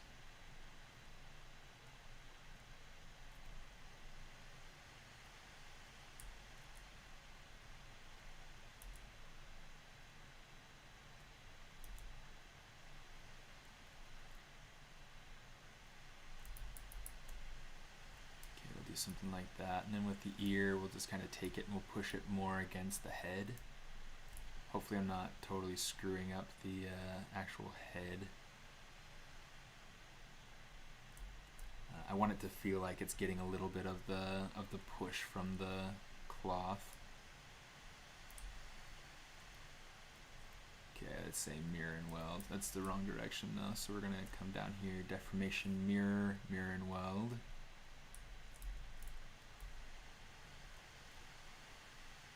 Okay.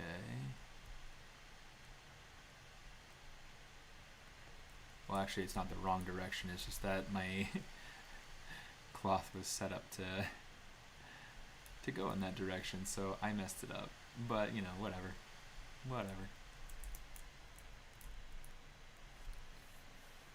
I want to use.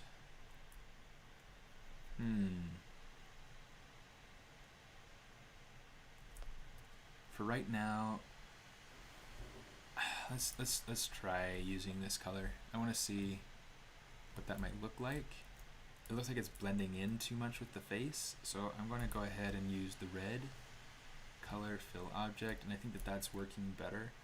We'll have to see kind of what we leave it at when we decide that we like it.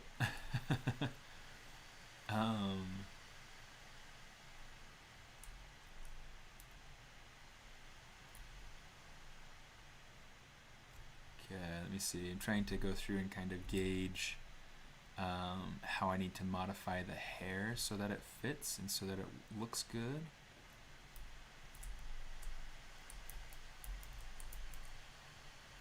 Turn off the transparent mode.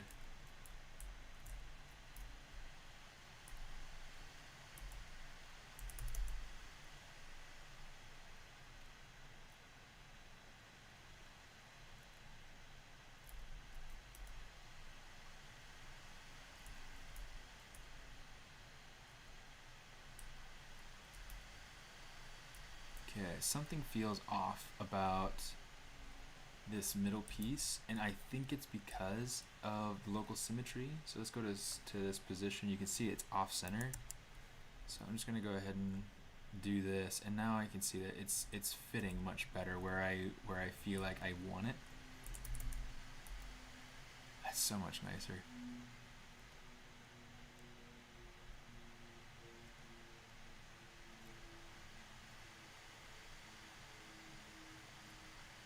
Okay, just kind of pulling things in, pushing and pulling things to make it feel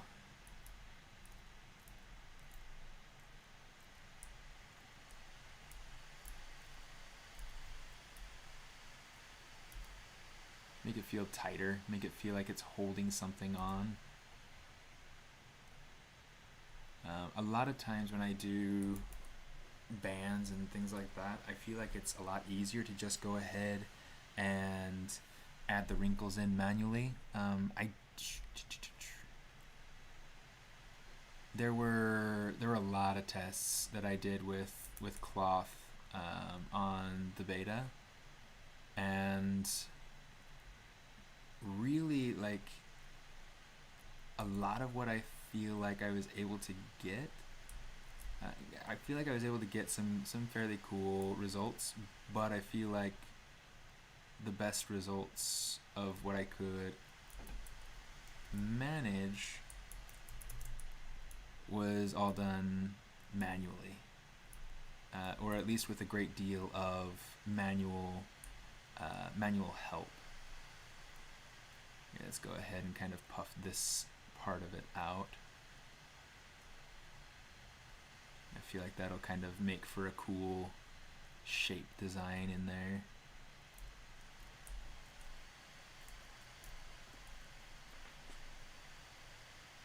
Okay. Yeah, it's starting to work.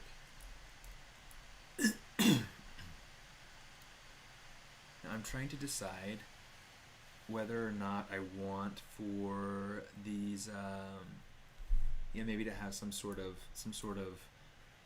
not a kimono, because a kimono for 4 arms, I mean, like, are you kidding, right? But I do feel like I kind of want some sort of, pardon me, some sort of, I don't know if banner is the right word for it, but some sort of something kind of draped over his shoulders. I don't know. May or may not actually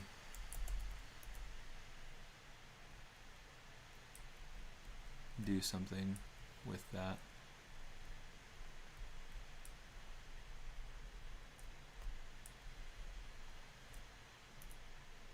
Okay, that's why it's like my easy intensity is way up there. Okay, and one of the things that's really hard for me in looking at this right now is that there was so much color and it was really distracting from the form. And so one of the things that I do most often, I try not to work with a whole bunch of color. I feel like that really kind of distracts from the end results. And so yeah, I mean, I'll turn that off more often than not. And just kind of work on the sculpted detail, because that's where this, yeah, it's helpful to see things in color, but it can hide a lot of things, and you want to be very careful that you aren't just hiding what you need to be able to change.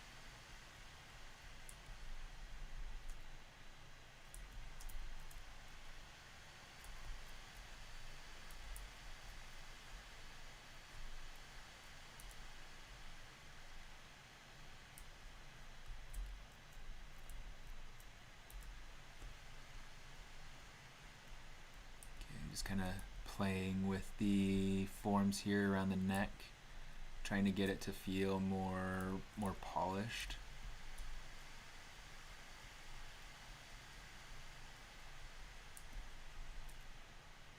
I don't want to build it up too much, so I'm trying to do it little by little, and then I'll kind of go back and forth between using the regular and the alternative functions by holding Alt.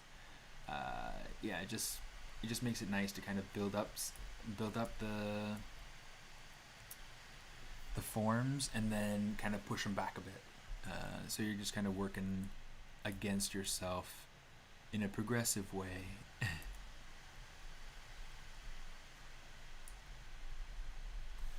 That's not quite as intense as I'd like, so let's kind of boost it some. Okay. This is definitely starting to go somewhere that I'm feeling excited about. Just gotta wait for it to finish the quick save. I should probably go through actually and zero this out so that it's not too busy, so there aren't too many files open, because when it does a quick save, it's saving all of the open files as a project, and so that can be a really heavy thing for your computer to have to save. As you saw, I mean, it took a decent little amount of time there to save, but whatever.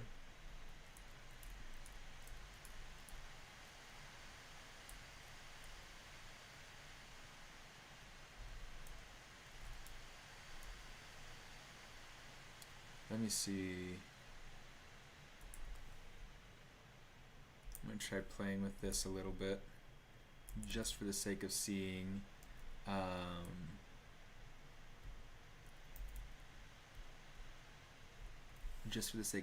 of what it looks like. Let's go ahead and color fill object, and I don't like it. Let's try it with all the color first so that we know for sure. That's why. Okay, I needed the color on. That's all it was. Okay. Yeah, that just doesn't feel controlled, and it doesn't feel deliberate. So maybe what I'll do is think about some sort of kind of digital. Let's see. I gotta research this a little bit. Let's pull up a window.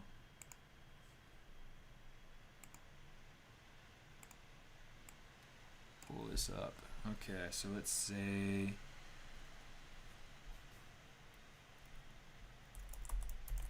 let's say Asian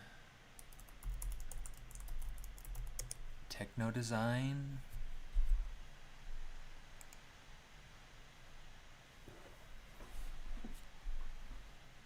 I want to see if there's like some cool pattern. I love a lot of like Asian graphic design, specifically Japan and Korea. Those, I've seen a lot of really cool, little posters. I like their layouts. I like the way that they play with text and with logos and graphics. Super cool. I really like their trends. Yeah, so getting kind of like starting to get some of these ideas in there. Let's see, synth design. Let's see what I can. Synth visual. Put a space in there.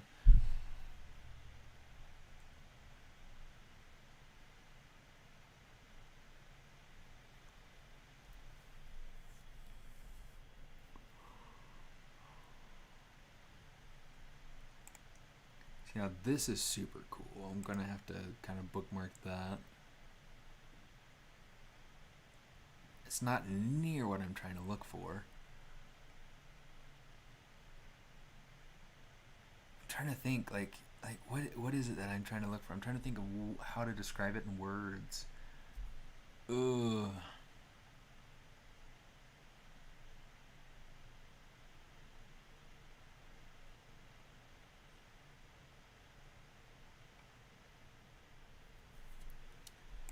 Let's say motion graphic patterns.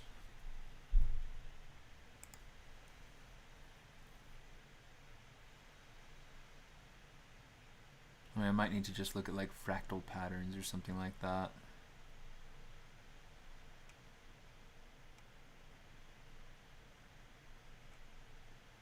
Or I might need to just just figure out my own thing, because I don't really see anything. I don't know how I would look up what it is that I'm seeing in my head.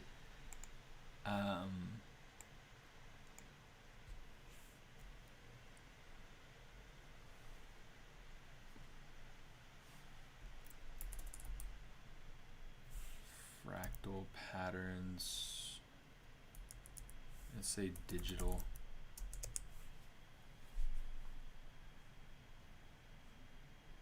Is it working?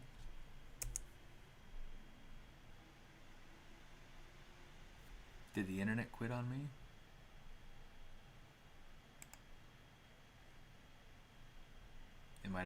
Golly. I sure hope it's working, because I'm kind of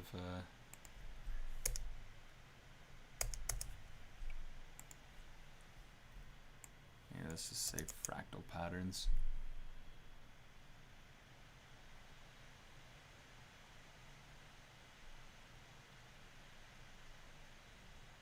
No, that's not even nearly what I'm trying to look for.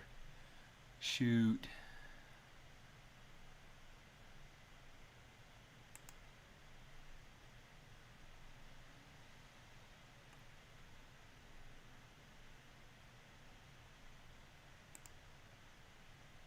That's really neat. Let me see.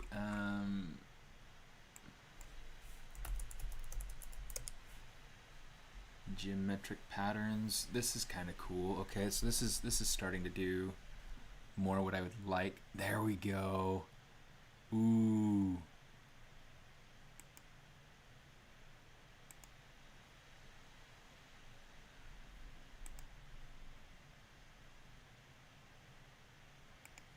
Okay, I'm gonna save that image.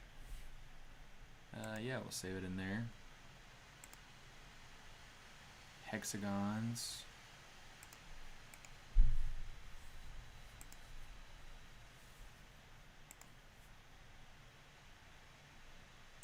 I like the idea of this sort of thing. Okay,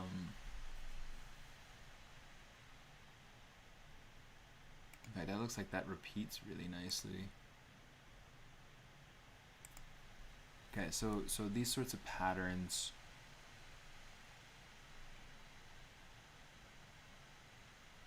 are really, really neat to me. And I think this is something that could work for me.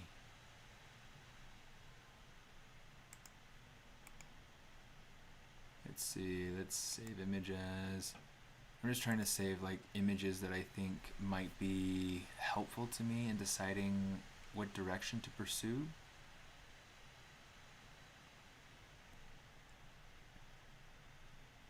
This is cool. So let's save it. Oh, and that's cool too. Interesting.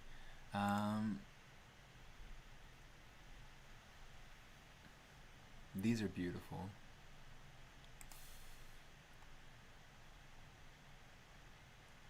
Okay, let's go up. Let's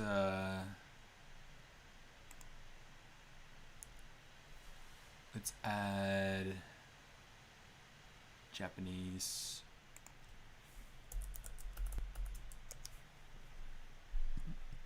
Geometric patterns. And we're getting more refined results. This is something that I've seen a lot in my research, is this circle with a star in the center. Not like a star, obviously, it's this 4-pointed star sort of thing, but that's a pattern that I can create.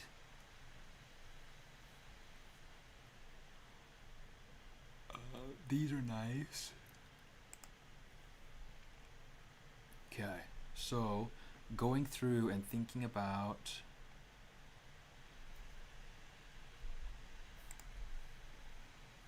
that's kind of cool. I like that. Thinking about some of these patterns, and then how these patterns can get kind of this fractal offshoot, this fractal break off. That's pretty cool too. This is a good little bit of inspiration. I want to be able to create a pattern that has this sort of idea of like a dark going to a light.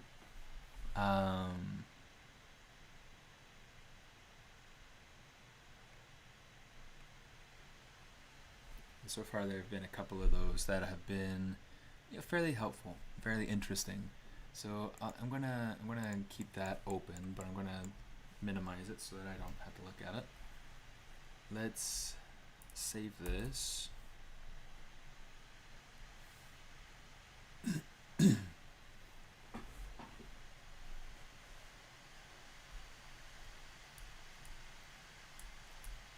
I'm trying to decide whether or not to kind of eliminate the crotch, like bring it down a lot lower. I like the idea of having like these parachute pants type thing. I see that sort of thing a lot in Asian fashion, specifically in Japanese sort of fashion. I'm also trying to decide whether or not to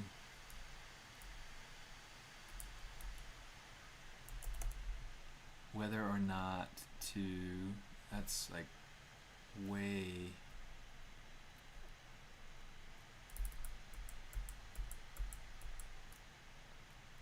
intense. Okay, what was it I was trying to figure out? I was trying to figure out whether or not I wanted to add more by way of clothing.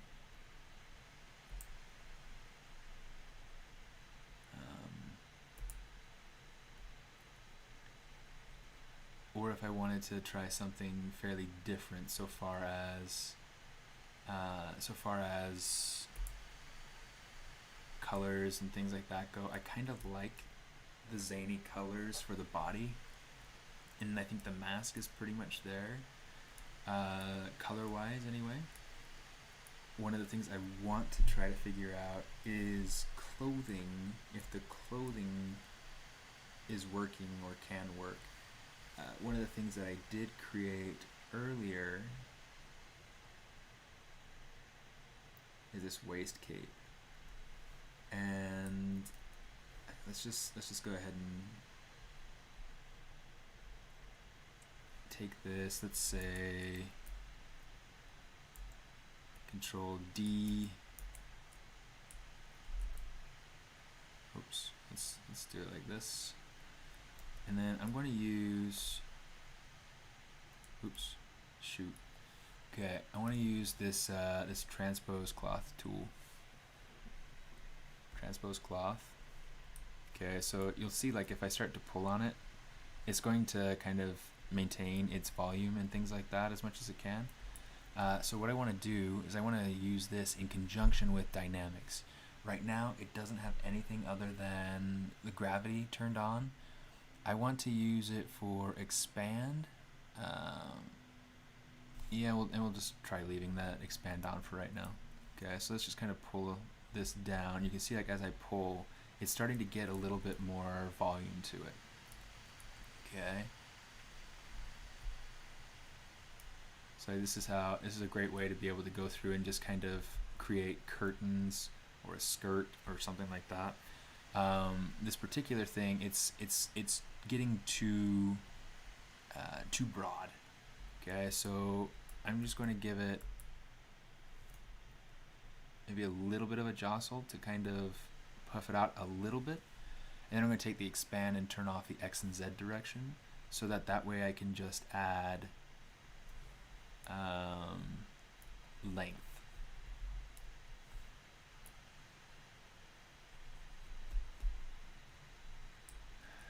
Right now it's getting kind of some weird shape issues in here.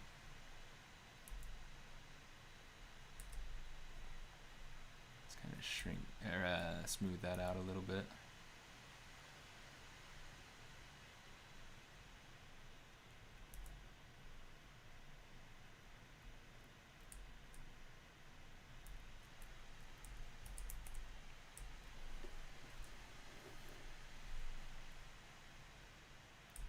So one of the things I'm trying to decide, in fact, let's change to the other transpose tool, the regular transpose.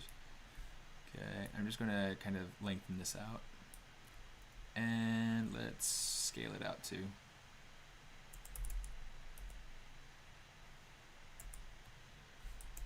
Okay, let's do this.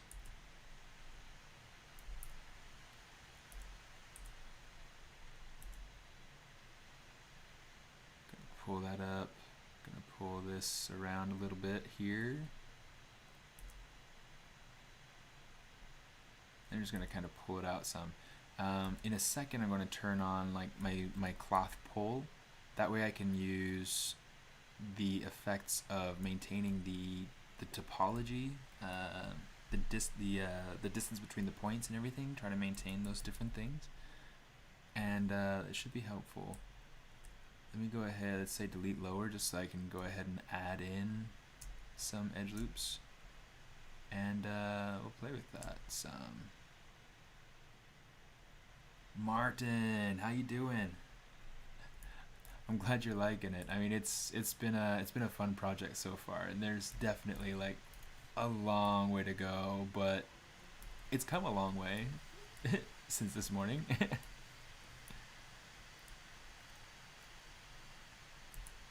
Yeah, I'm gonna use this this cloth pole. Let's make it nice and big. Okay, one of the things we can do, Control A, just kind of mask that out. That way it kind of pulls against that. And you can see it's trying to, oops. Let's actually turn off expand. That's gonna give me some problems.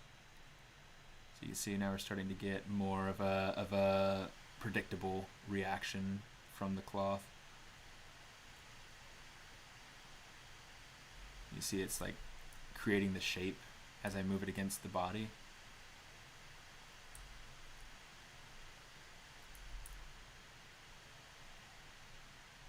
Okay, just kind of pull that down, just trying to smooth it out some.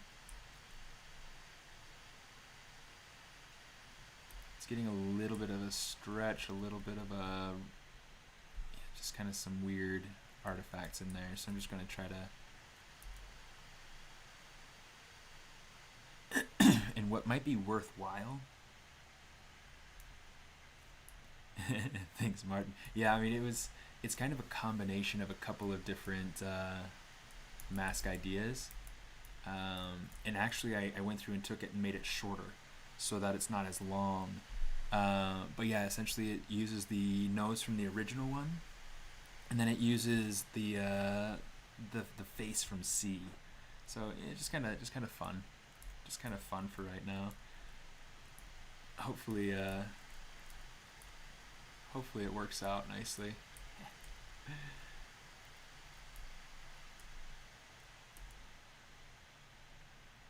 Let me see. One of the things that we could do is we could create a cylinder specifically for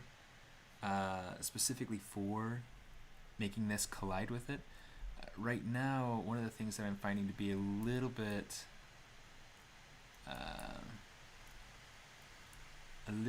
not cool is the way that this is colliding with the body, specifically down on these lower parts. I don't want that much definition from the legs, so maybe it's just let's just do something like that. I also wanted to be able to get some of that pull in these lower areas, but maybe it's just a matter of getting a little bit and then smoothing it out. Just kind of got to play with it. So how are you doing, Martin? What are you up to?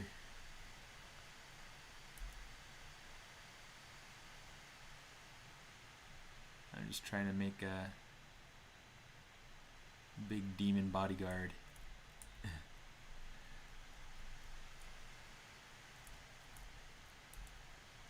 Yeah, mine's going to be very, very different from the concept, for sure.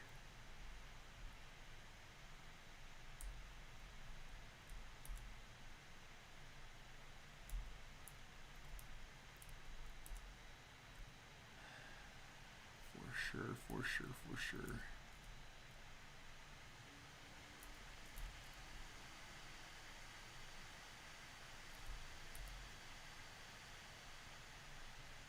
Yeah, kind of just use our move brush.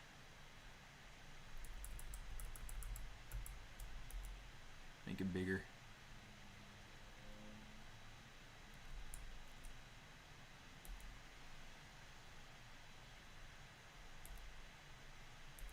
It's like my face when I'm working, when I'm focused, when I'm concentrating.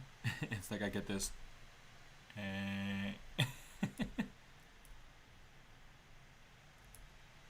Posing a girl character by search. Have you posted anything about that character yet?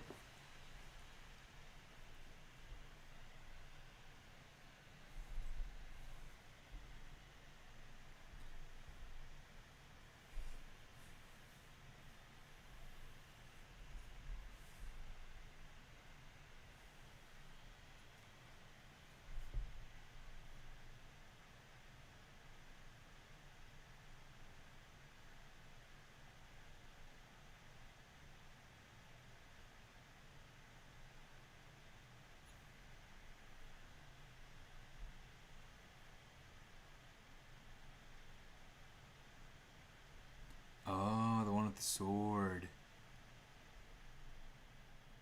Dude, that's looking great. Check that out. See if I can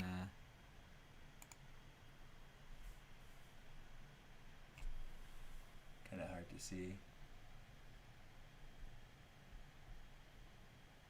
Look at that. And then she's got her faithful sword right there. Yeah, that's gonna be fun. So you're working on posing her, and then you're learning Arnold too, huh? Yeah, Arnold is great. I have really enjoyed using Arnold as a render engine. Yeah, I'm excited to see that when you finish. You should, yeah, well, whenever you post it, I guess I'll see it.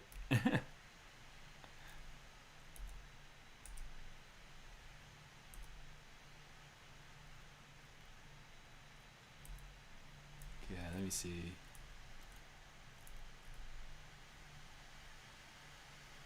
One of the things I'm trying to figure out is, like, I mean, currently I have this bit of a cape down at the bottom, which I may or may not actually keep.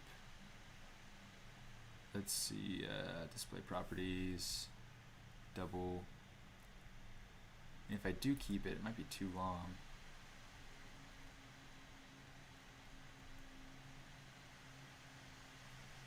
Do something like that. I'll do something like that for now. If we don't like it, then, we'll get rid of it. Let's come back over to the internet. And let's see.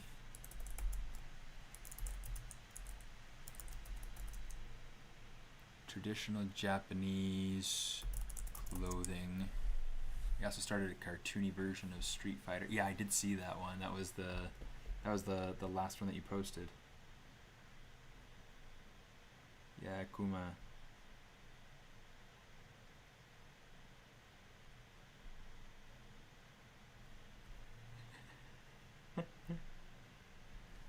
That's funny.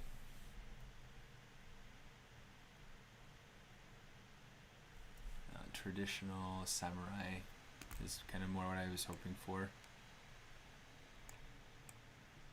Traditional samurai clothing.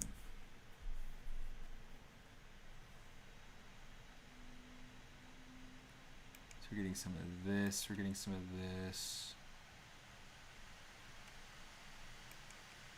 Got this.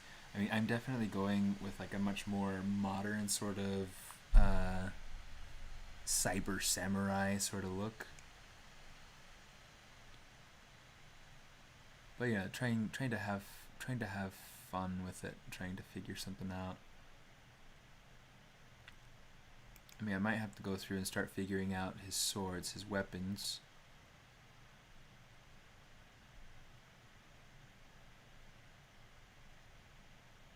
guy is awesome. Okay, let's look at some of these. Oh, I didn't want it to open up the website. I just wanted to look at the. I just wanted the stinking image. Yeah, so you get these cool blossoms logos on the different pieces. It's so cool.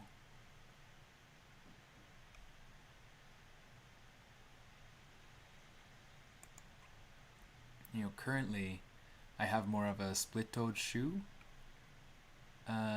which I may need to go through and just rethink because that seems to be much less of a Japanese thing.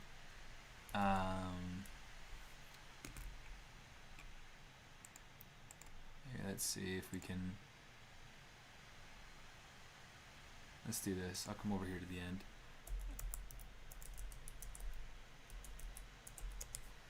Split toe shoes. That's weird. Those are so weird.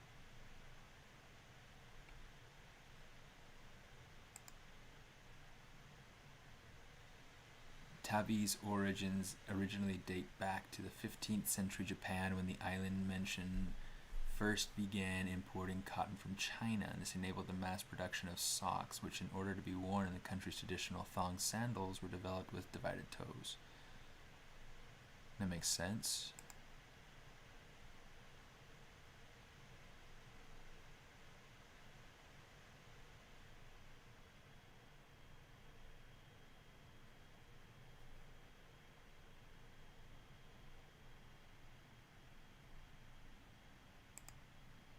How do you wear it, Tabi?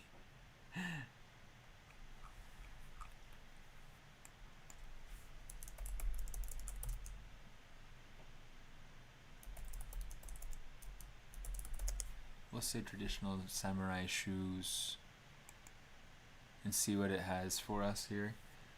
Alright, it looks like we're getting these waraji jake tabi.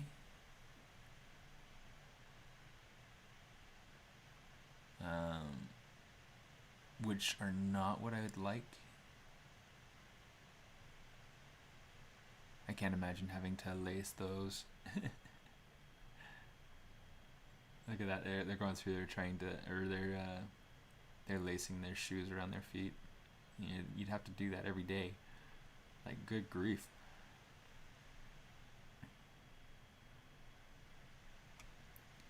Now this is interesting. I'll bookmark that. Okay, so this is really cool. Okay, from the Edo era. That's much cooler. I like that. Okay. Because I think things like this would fit in much better with what it is that I'm building.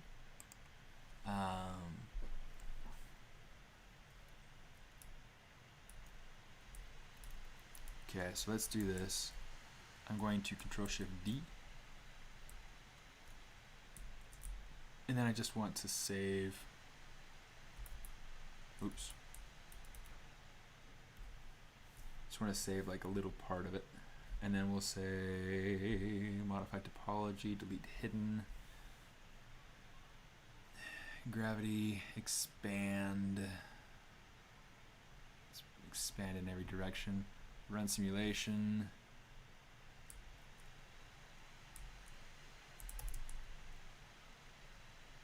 Just kind of make it so that it's not bunching up right there.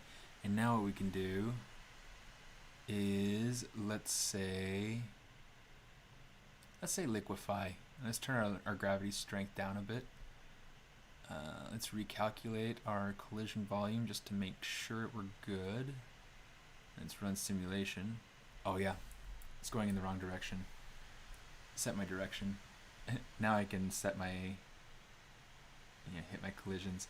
It's not bunching up the way that I was expecting. So let's fix this. Extrude, come on, extrude all polygons. I'm just going to hold shift so that it kind of pulls it out. this would be kind of a cool little motif here, because then I can go through and create it so that it feels like it's fur kind of bunched up around his ankles. Okay, so let's go ahead. Let's do this. Let's say run simulation.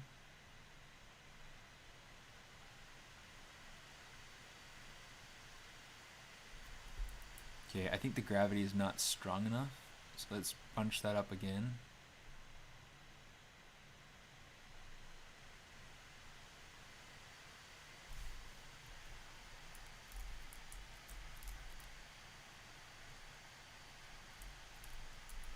Yeah, let's do this.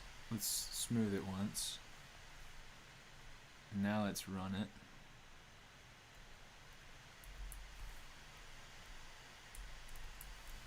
Let's do this. Let's hit, not inflate, let's hit expand. Let's bring the amount down really far.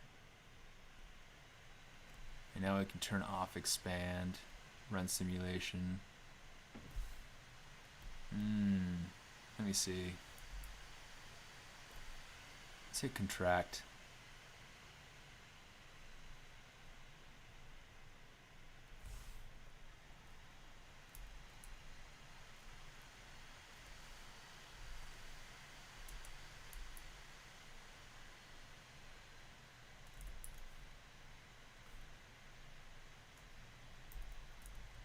Sometimes some of these features are really kind of tricky to work with.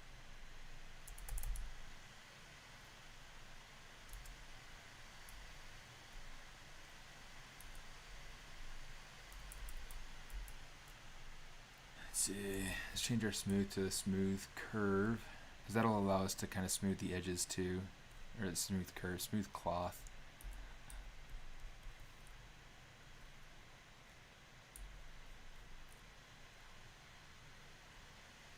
I probably want to jump off of this pretty soon.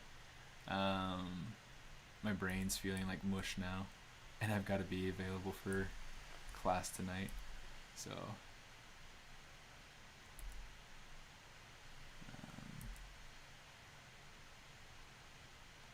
got to kind of go through and do a little bit of reworking my lectures for knowing a little bit. It's a little bit of something that I gotta kind of make sure that my materials are current and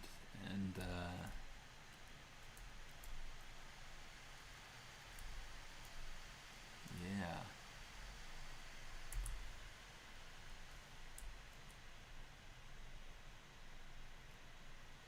Play with it, make it feel like it's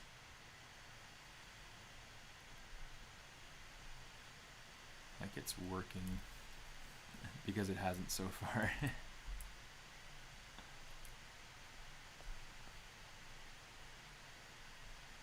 That's interesting.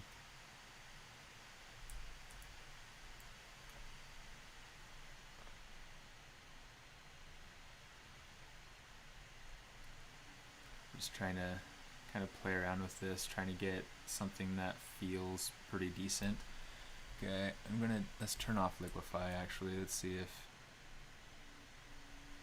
this will get me more of the results that I'm hoping for. It's certainly getting me a little bit better results on like the back side here, or on the sides, I guess.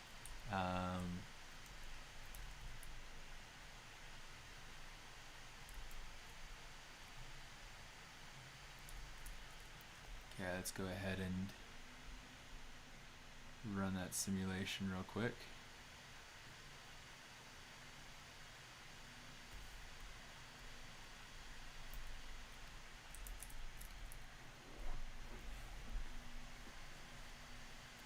Yeah, that's not doing what I would like. So I'm just gonna kind of come back.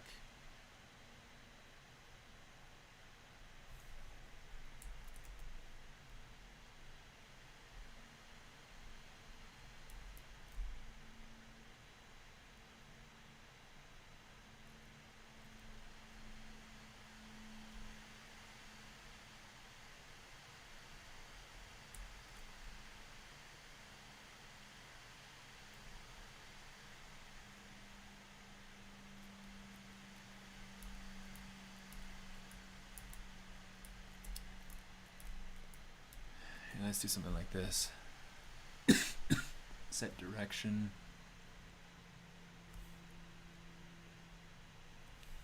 And let's just run simulation.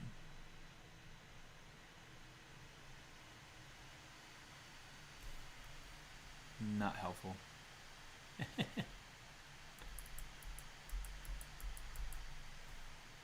But I wonder if I were to come over here and play with this. See, really I'm just trying to kind of experiment and play around with this particular tool. There were a few things I was able to do with dynamics during the beta, but this isn't something that I had played around with at all yet. And oh shoot. So, you know, playing around with this sort of thing is, it's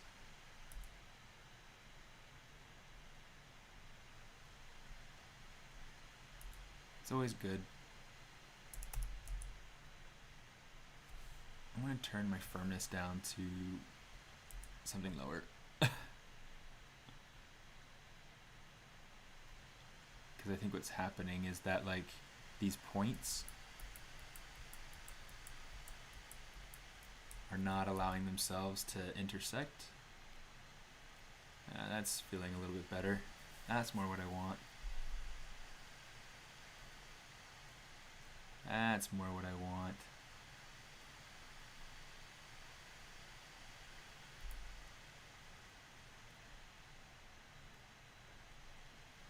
Yeah, let's go ahead and pull this a little bit.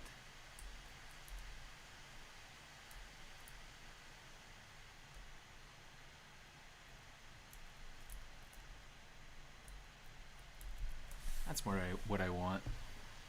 Okay, so what I was trying to create is something kind of like this this cloth down here on the bottom.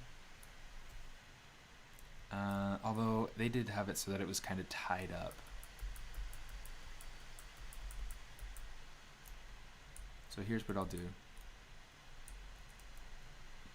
Instead of keeping it, you know, super that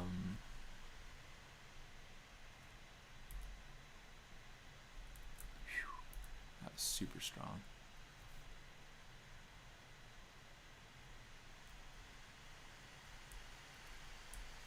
Yeah, let's do this mirror and weld.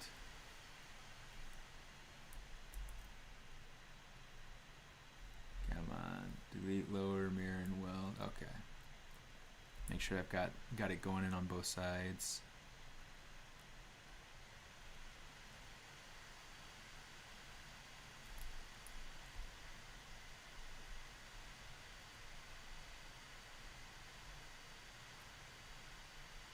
I'll have to add in some sort of ribbon here once I finish this part of the sculpting process.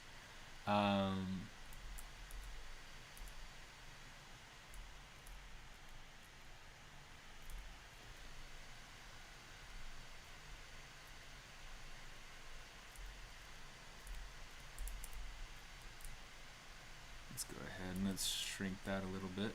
Control W.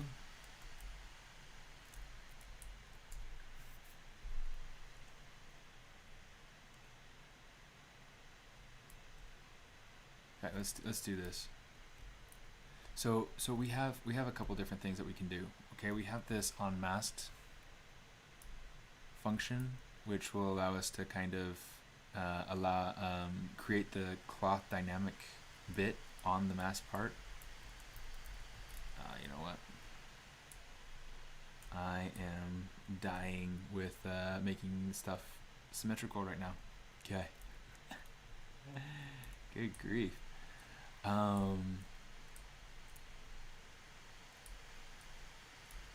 smooth this out just a little bit. Okay, so what I want to do is I want to take this piece right here and have the unmasked on, so that this way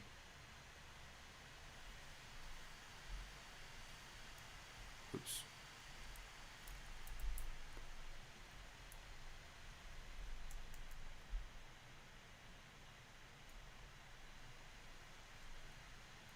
this way I'm just trying to go in and kind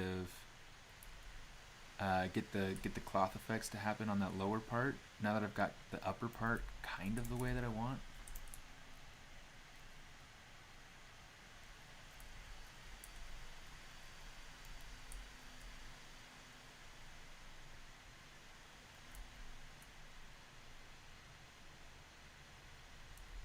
You know what? Let's see.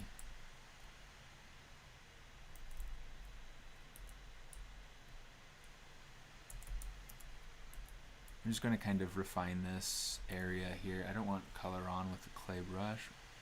Local.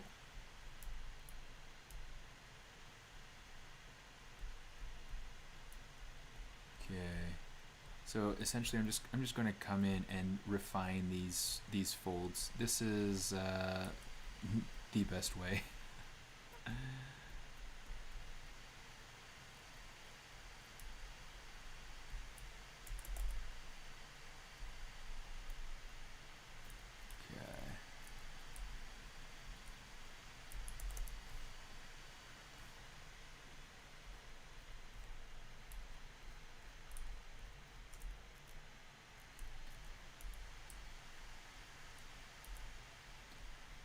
So we got kind of the main folds and wrinkles sort of blocked in, and that's great. But now we're just going to go ahead and just by hand kind of sculpt in what we want the rest of the way. Trying to block in some of these folds in a way that makes it feel very organic. And it can be kind of tricky sometimes, but it's fun. It's fun.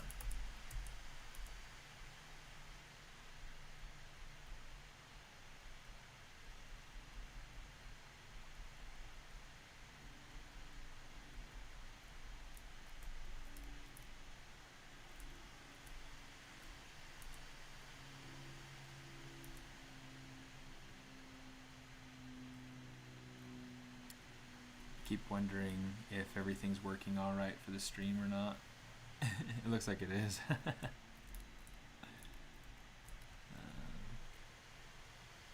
With the Pixelogic streams, it's easy to tell if something isn't working or not, or something is working or not, because there's typically a lot more activity there. When I do my own personal streams, typically there aren't nearly as many people. Usually I only have just a few, just a small handful.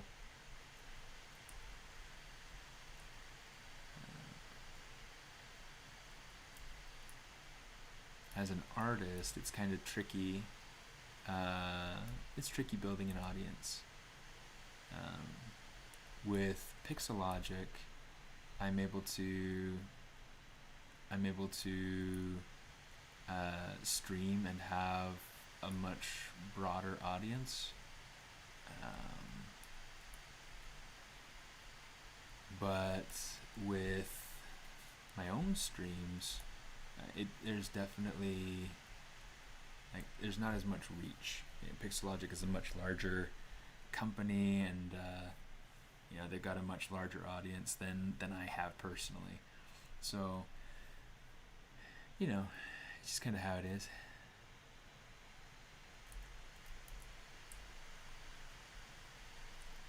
Man, I want chocolate.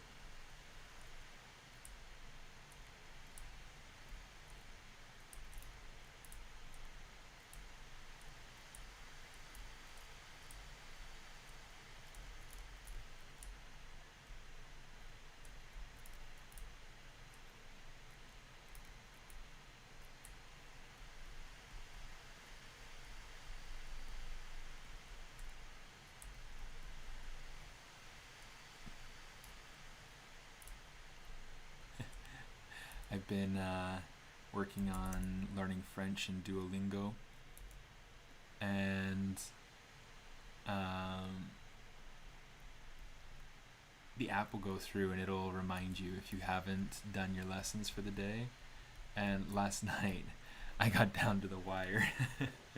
So I have like a 90 something day streak right now. I've used Duolingo every day since I downloaded it, and yeah, I'm liking that.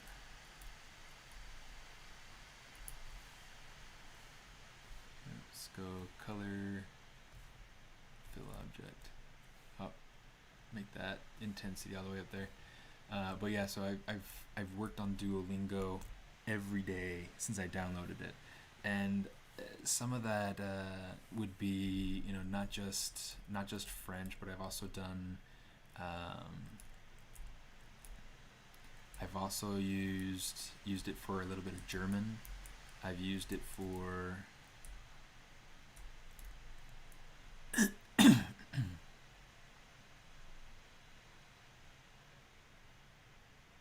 know what, I might split this. Let's see. I've used it for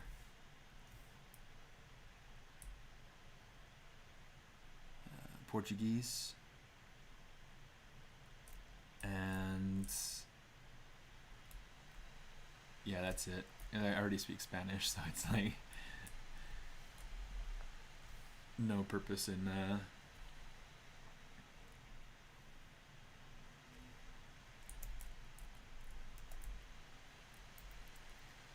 kind of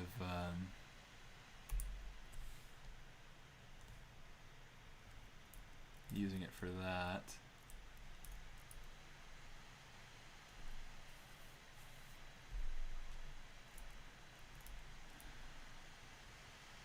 Here, let's see if we can, like, I don't know. We might have to play with like adding some gold trim here on the actual shoe.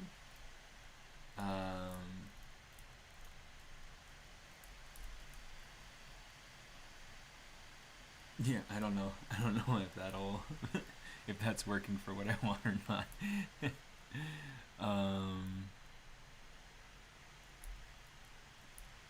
Yeah, kind of funny. Okay. And then let's turn off that waist cape. I'm still not entirely sold on whether or not to use it, so we'll have to see.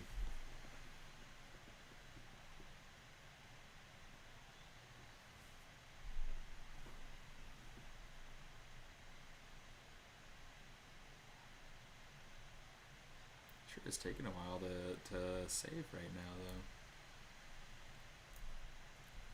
Okay, let's work on this. I want to make this waistband into something that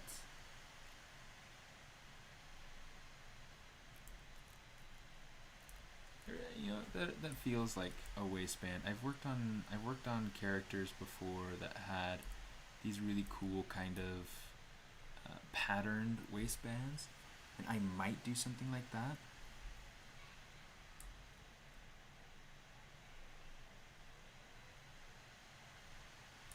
Yeah, in fact, let's do something like that.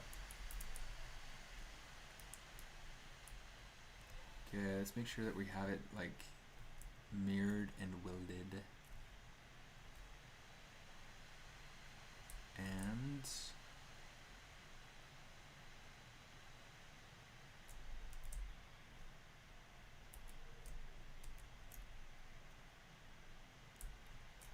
okay, so let's just get rid of those caps, delete hidden. I'm gonna go ahead and duplicate this piece out just so that I can have a regular one to go back to. And let's hit save because I haven't done that for a while. I'm very good at dragging that out. Okay,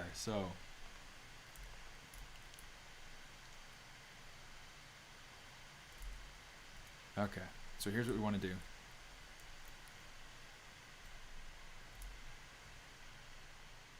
Just going to center this. In fact, let's go ahead and center it with symmetry off. We're just going to kind of scale it out. And then I want to mask off the top and rotate rotate the bottom. Let's change to our regular rotate though.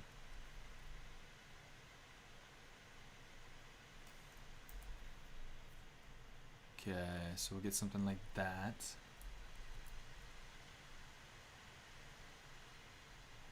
Let's get something like that. Okay, that's kind of cool. And what we'll do is we'll then take this, and we'll say contract, turn off gravity, and we'll say, and yeah, we don't want it to contract in the Y direction, so we'll leave that off. We'll have X and Z on, and we'll say contract. Wow, that really contracted.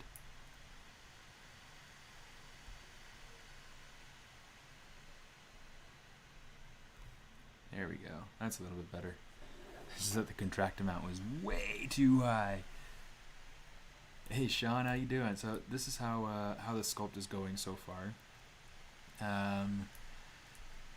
Easily very super far out of my typical type character, but it's super fun. You know, I'm not gonna lie, it's been a really fun character to work on. How about you? How you doing?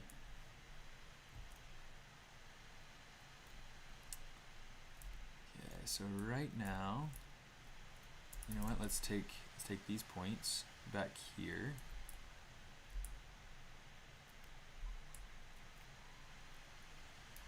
I'm just going to use my move brush. Alternative for move brush is really cool. It's if you hold Alt and use the move brush, you can push in and out along normals. My friend Hugh, oh, what's your last name, Hugh? I can't remember. My friend Hugh that I used to work with back in 2014 with my first ZBrush job. Actually, I guess technically like my second or third, but he was awesome, and he taught me a ton of little tricks and things to do with ZBrush. So yeah, I think Hugh is great. I'm gonna go in here. I want to bevel these edges, the ones that are going vertically and at the slant. So I'm gonna go ahead and use creasing to do that. So I'm just gonna say crease all, okay? But then I just want to use the crease edge loop partial to uncrease the horizontal edges. This way I can take these edges. You can see that's what it looks like when it's got the dynamic turned on. Okay, let's go ahead and take these points. Say, ooh, here's a good idea. Let's say extrude all polygons. We'll say contract. Let's try this. That's funny. That is so funny. Wow. Okay, we'll not worry about that then. Yeah, let's turn on symmetry. So we got this going.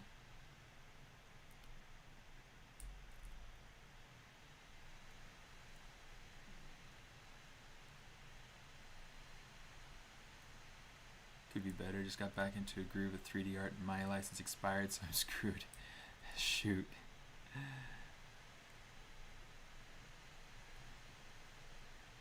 That is the worst.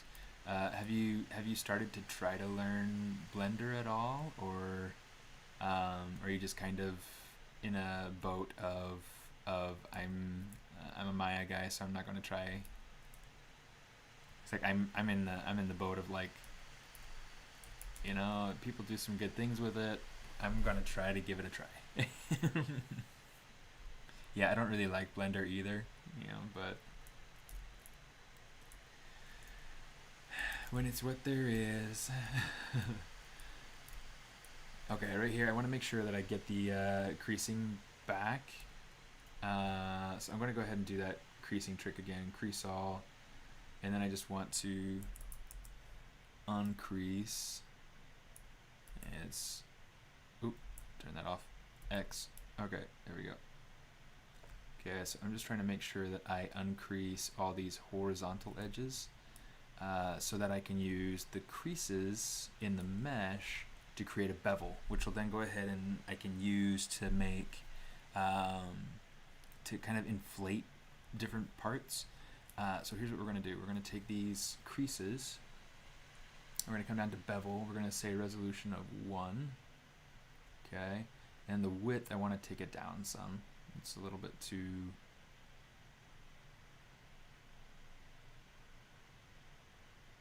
Maybe not. I don't know. We'll see. Let's take the resolution down to 0, actually. I think that's getting me a little bit more of something that I want. So let's do this. We're going to say extrude polygroup all. Oh, wrong one.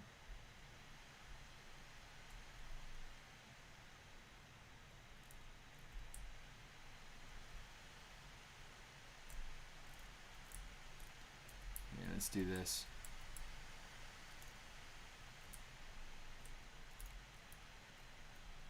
Uh-oh, uh-oh, uh-oh. Uh-oh, uh-oh. Ah! Bummer! Yeah, I need to get in and really kind of dig back into Blender. It's not something that I've had a ton of experience with. But, yeah, we'll see. We'll have to see. It's one of those things that I kind of want to... Well, I need to learn a little bit of it, you know, just enough to...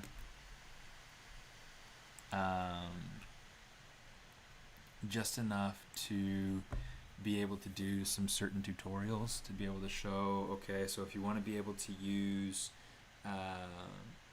ZBrush for everything, but then you want to go in and do your UVs over in Blender because that's what you have and you can get clean results that way, then here's how you can do that.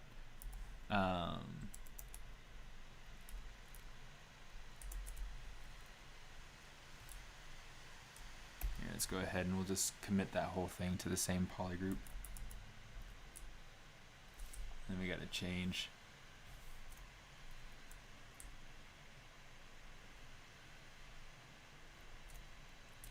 But yeah, so you know, from the standpoint of being able to show, you know, here's my workflow,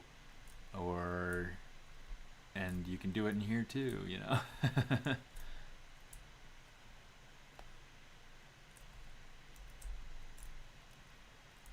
That looks so cool. Orange and blue. Yeah, let's say extrude polygroup all.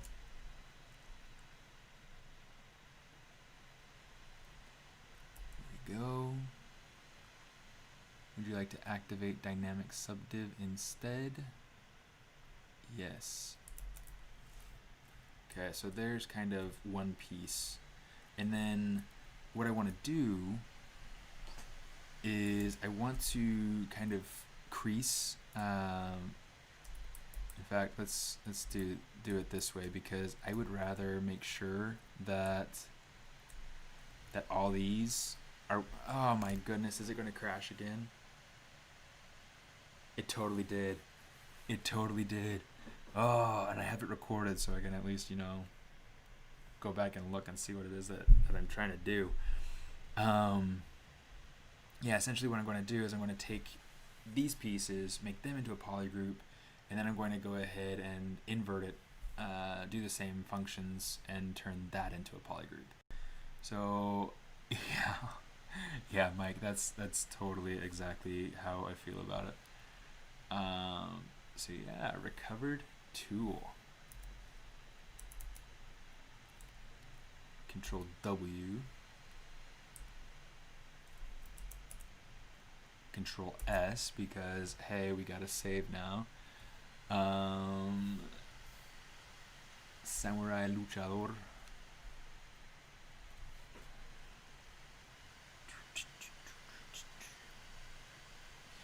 Yeah, usually when you update your ZBrush, there usually is a greater level of crashes at first. Polygroup all. But it's one of those things that tends to go away after time. Okay, so now I've got that. Now I can go over here, say crease PG. Say always yes. Okay. So now what I want to do, let's go ahead and say deformation. We'll say polished by features. So that's a little bit too much.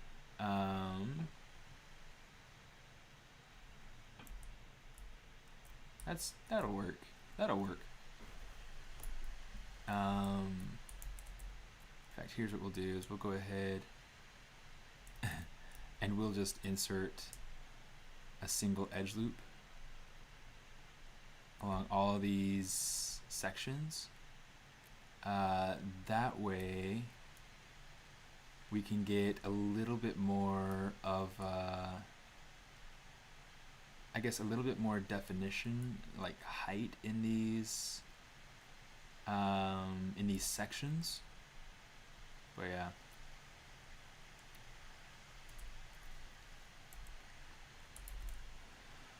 I'll kind of hold the shape a little bit more, and then we can say polished by features, just like at 1 or 2.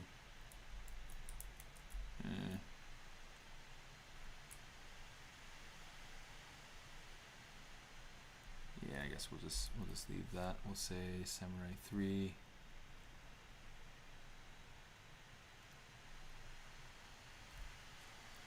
Yeah.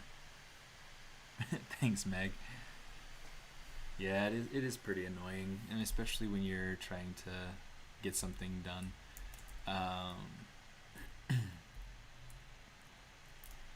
Okay, at this point, this particular, let's go ahead and let's load in our spotlight. For those of you who follow me on Instagram, or who were around for for the stream earlier today from Pixelogic, this is the Draw This in Your Style challenge piece from Tanner Wilson. Super fun. Am I going to the Lightbox Expo online? I don't know. I mean, it should be, I think it's free from what I understand, correct? So I mean, that should hopefully be good. But yeah, anyway, so this is kind of the piece that I've started working on for my both for this as the Draw This in Your Style challenge piece, and I'm also doing it as part of the, what's it called? My goodness, my No Spare Time art challenge. The theme this month is Imaginary Friend, and so I've just been kind of having fun with this. This is kind of the imaginary friend character that I'm building, and I may very possibly go through and just absolutely redo the colors down here, because I don't feel like it's fitting the way that I want.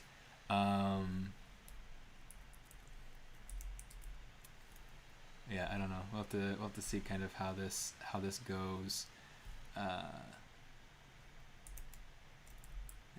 that didn't work. Polished by features doesn't work. Polished by groups isn't working for me either. Although that's not bad. That's kind of cool. You should add a little kid at the end. Yeah, so actually the idea is to have, for me to be standing kind of in the foreground, and then to have this guy kind of standing, looming in the back, with kind of like this backlighting and this really cool sort of look to him. Yeah, it's really hard to kind of. Ooh, that's like way too much. Here's what I'm going to do. I'm going to store a morph target. Or no, let's use layers. That's easier. Layers. Up here. Okay, let's add a layer.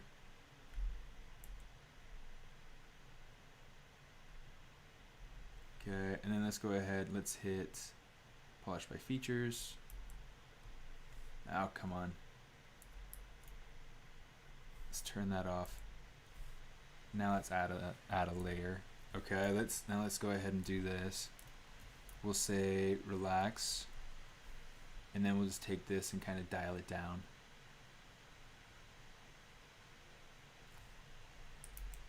That's better. Let's grab this middle edge, and we'll just kind of tone it in a little bit.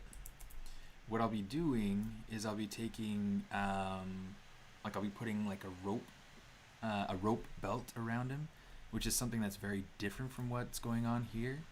And in fact, I gotta think who it was that created it, because it was so super cool.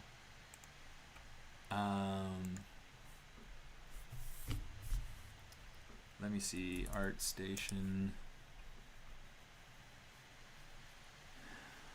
Well, that's kind of cool. Gotta go into the challenges. Oh, that Hellboy over there was super cool too. That's neat. Create your destiny. Oh, it's tutorial challenge. That's right. View winners. My submission. I didn't get to enter. Which is terrible. Whatever. Submissions, latest popular past challenges. That's what we're looking for. That's what we're looking for. Okay, we're gonna go to the feudal Japan.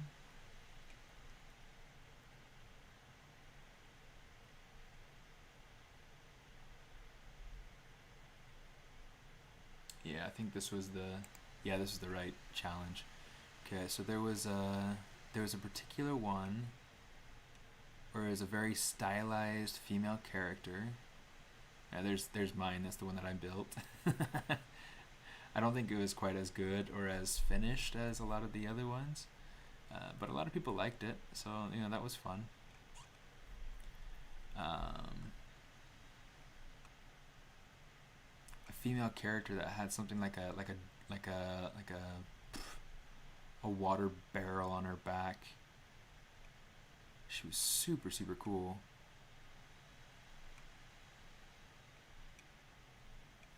Man, is it really this far down?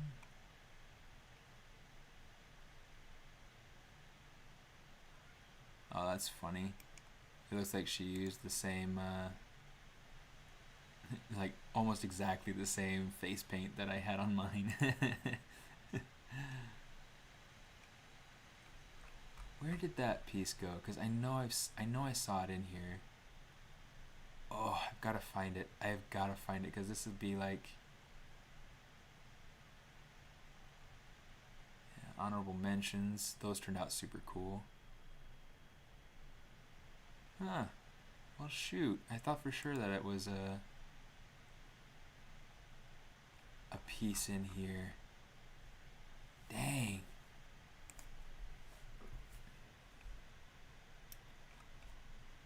Yeah, I don't know where that would be at. But I do want to kind of... I need to go through and start blocking in this sort of stuff here. So let's go ahead and let's grab my... Oh, I need to actually load in my rope brush. So earlier today I shared kind of how to add brushes to your folder so that they load in automatically with ZBrush. I'm going to do that right now real quick. Actually, that's the only browser that I have open. So let's go Control N to open that up. Let's go ZBrush library to get to my must-haves, brushes. I'm looking for rope. SMA rope. Control copy. So the folder that you go to, it's always inside of the PC. You're going to look for the C drive, go to Program Files, Pixelogic, ZBrush 2021, or whatever version you're working in, ZData, Brush Presets. There is a brush folder in here, not ZData, ZBrushes, but that is not, like this is for Lightbox. This is where you'd open up and there would be a folder and you'd have brushes in there that can load in, but that aren't necessarily loaded ready to go inside of ZBrush. So what you have is you have the ZData and then brush presets, and then here you can go ahead and you can say Control Paste. Okay, so there's my SMA rope, and then here, yep. So right here we're just going to come over and we're going to say brush, load brush, just cause. And then we're going to go over to, and instead of doing that, let's, the easiest way really is to just come down here and say reset all brushes. And what that's going to do is that's going to look over at that brush folder again and reload everything at their defaults. Okay, so now we can just come over here and we can say SMA rope. Okay, I've got this rope open so that I can, oh come on, deformers, bake all, okay. Come on. So I can go ahead and drag that out in that sort of way. Okay. Now this is something that you can just kind of go through and play around with. This isn't something that I've shared yet, that I've made available on ArtStation or anything like that. But it is something that you can, or that I'll be likely making available as an IMM brush purchase at some point. So yeah.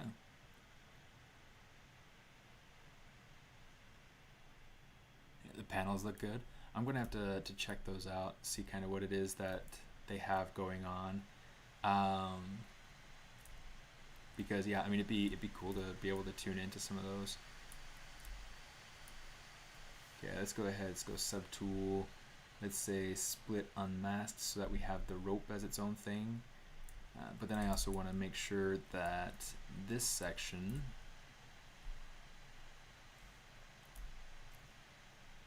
let's go like this, and then we'll say deformation inflate.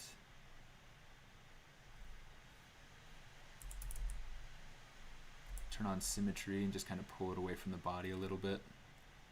This way it feels like it's kind of, you know, something that's actually going around the torso.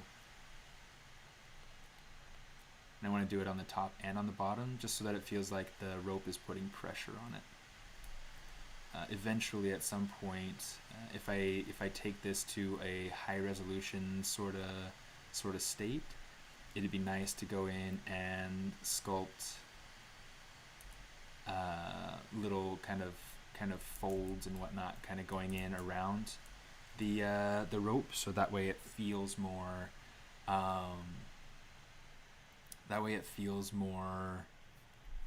more like it's made out of fabric, more like it's made out of cloth. This piece right here, I want to kind of inflate it some. That feels a little bit better.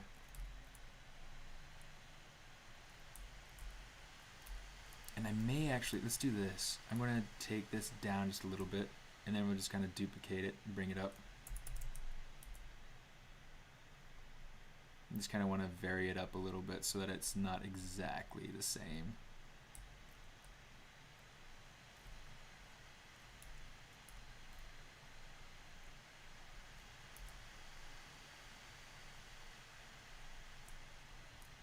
Just kind of playing with it. Okay.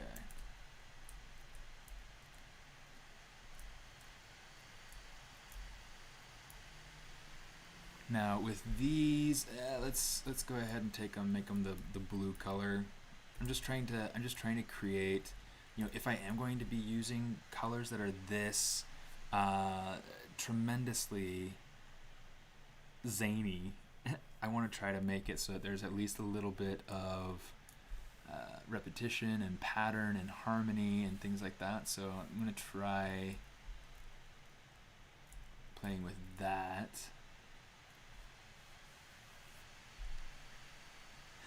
Hey Peter, watching the Muppets, huh? Which one?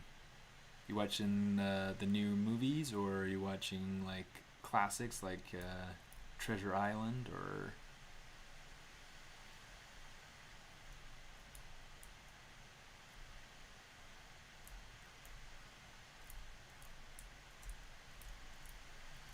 Okay.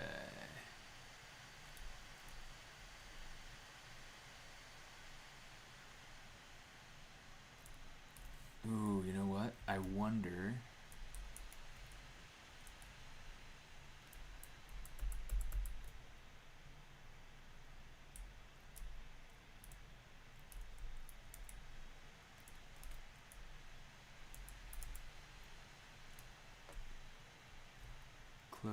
rooms, yeah, convex hole, that's fine, I guess. Let's just go ahead and do this. And I just want to pull this up. I want to play with the idea of having a more of a boot top.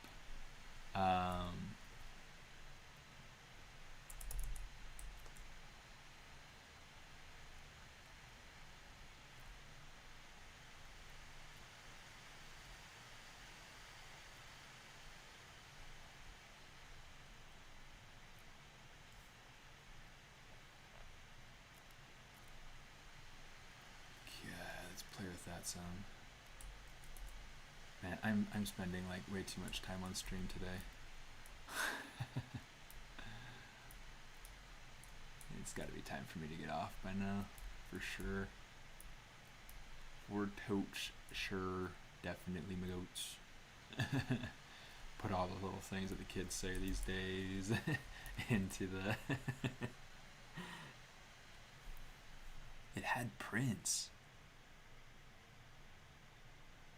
The one with the purple dude as the co-host, the one where you see people working at the screens. I don't remember that one. I don't remember that one. Let's go ahead and take this and let's get rid of this cap. And let's say, geometry, modify topology, delete hidden. One of the things I want to do is I want to take, let's save first, just because I know that it's always going to crash whenever I do something.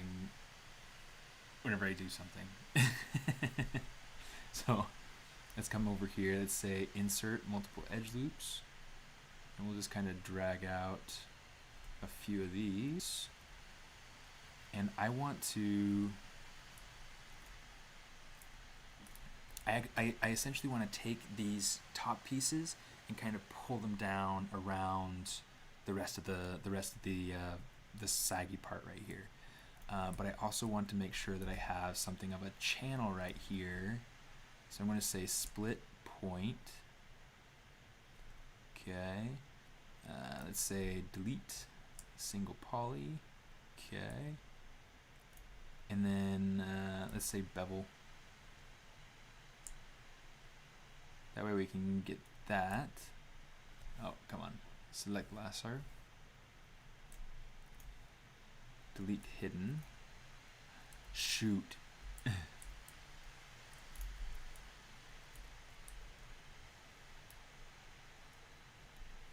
Now we can delete hidden.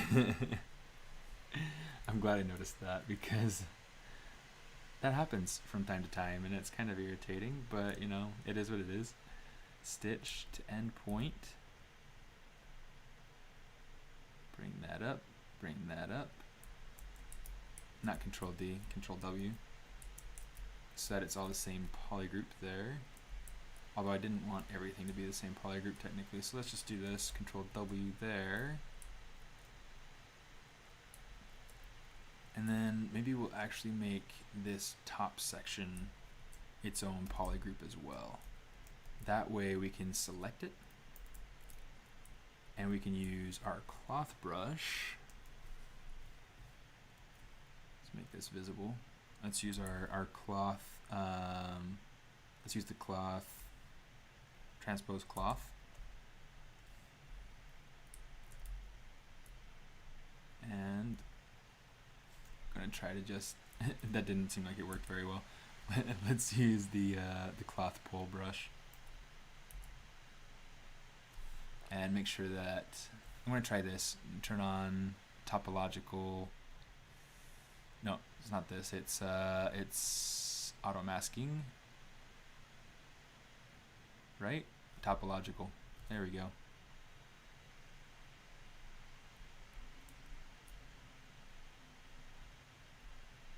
Interesting.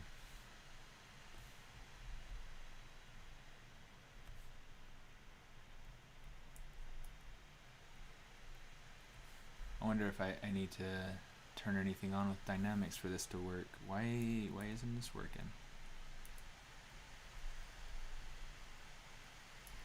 Interesting.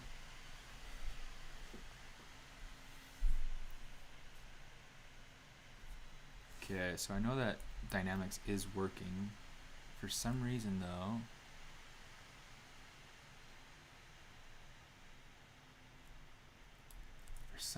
that's not wanting to. Let's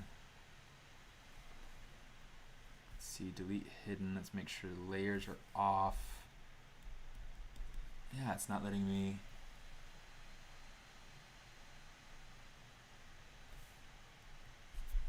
Is it just too firm? It's not the firmness. Hot dog.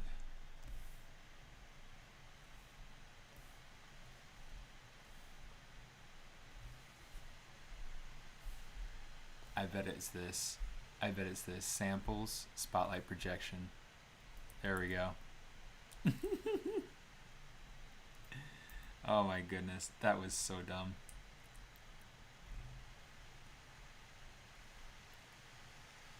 So I'm just trying to tear this down so that it feels like it's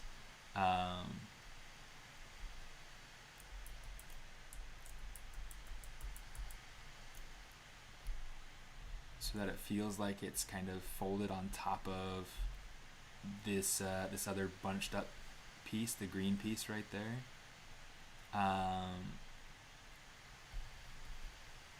Yeah.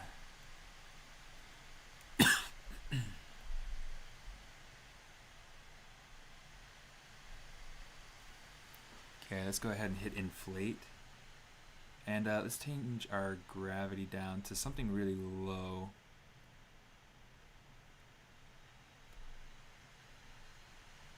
Oh, you know what? Let's do this. Let's say display properties, turn off double. Let's flip it so that we can see what's going on. In fact, maybe what we'll do is, instead of trying to go through and pull this down, let's just say gravity and let this kind of do its thing. So let's say gravity, inflate,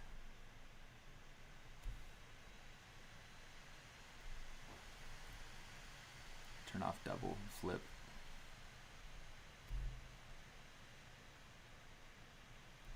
Okay, I think we need to really boost our gravity. It's not.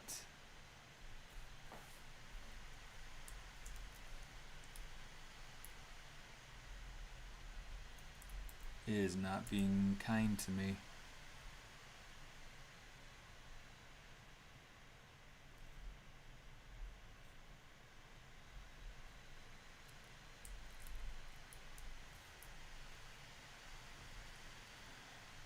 Let's turn solo.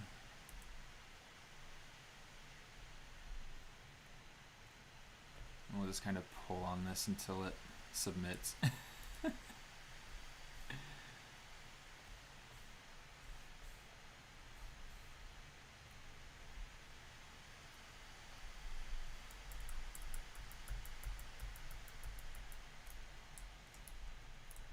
Here, let's do this. Okay, I've got another idea, because I have ideas. Let's go ahead. I'm going to use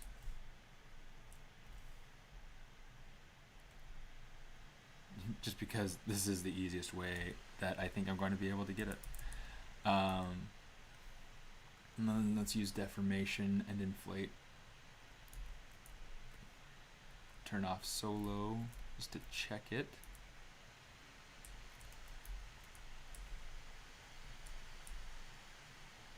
Pull it up some.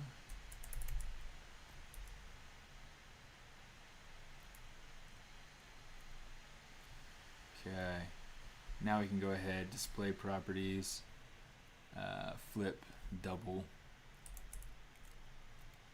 And now that's looking something that it looks much more complete.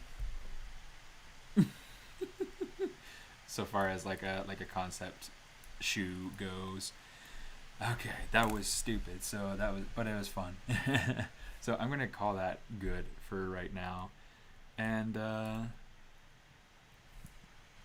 we'll see. We'll see when we do this again. Maybe not until next week. I need to take a break. Let's go ahead and save. Oh, for fun. Okay. Um, let's see. Do you know of any good exercises for people that want to learn animation? I found that doing anatomy kind of got boring when I don't know what specifically to focus on. So, for animation specifically, you don't necessarily. The anatomy part of it is kind of secondary. You mostly just have to learn about mechanics, about how different body parts function, about how different joints bend, where you have rotation joints versus hinge joints, and what direction, what restrictions those have. So for animation specifically, yeah. So you still want to think about these things though, about like the mechanics of how things work. So 2D animation. In fact, I still have my peg bars somewhere. Can't remember exactly where. Yeah, I don't know. Do you use like Toon Boom or do you use like Flash or some other animation software or something like that? Uh, in school, I was taught 2D animation with a peg bar and paper. Um, and a lot of the same principles are going to apply. So, Krita, cool, cool. You might have to check that one out. But yeah, I think one of the big things is just thinking mechanics and thinking about um, how the mechanics of what it is that you're trying to do, what the character or creature or whatever item that you're animating is doing. Thinking about the direction that it moves, thinking about weight, about intention, about um, emotion, and it's all about acting. It's all about telling a story. So you want to think about weight and movement and how those things play into how the character moves, how emotion plays into how the character moves, how the thing might be moving, and man, the more I look at this guy, the more I'm kind of creeped out that I made him up. But only sort of, I guess. He's inspired by. Anyway, so yeah, that those are kind of some of the main things. You want to think about what is motivating the action. If it's a baseball being hit off of a tee, then I mean it's not going to move by itself. It's not going to move until the ball hits it off the cue. If you're somebody's punching you, you're thinking about like the follow through and where the motion is not going to stop on impact. Like that hand is not going to stop once it hits the fist. It's going to go and it's going to have some follow through. And there's going to be secondary motion of like you're walking, and maybe you're wearing a suit and you got a tie on, and that tie is going to have kind of like a little bit of like a swing to it or something as you're walking, or a dog wagging it with a tail kind of hanging behind it. Similar sort of thing. There's going to be secondary free motion based off of things that are happening with the with the principal motion, with the principal. There's a great book called. Well, I mean there are several books, and I'm sure you probably already know about them. Yeah, learning actions, learning to act, learning how to live through the character that you're animating. Let me see if I can grab the book. It's the Animator Survival Kit. It's really good.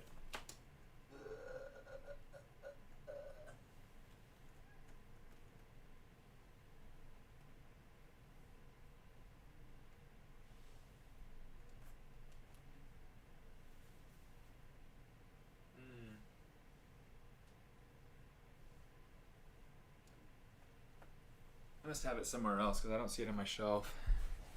But yeah, the Animator Survival Kit, probably the best book that.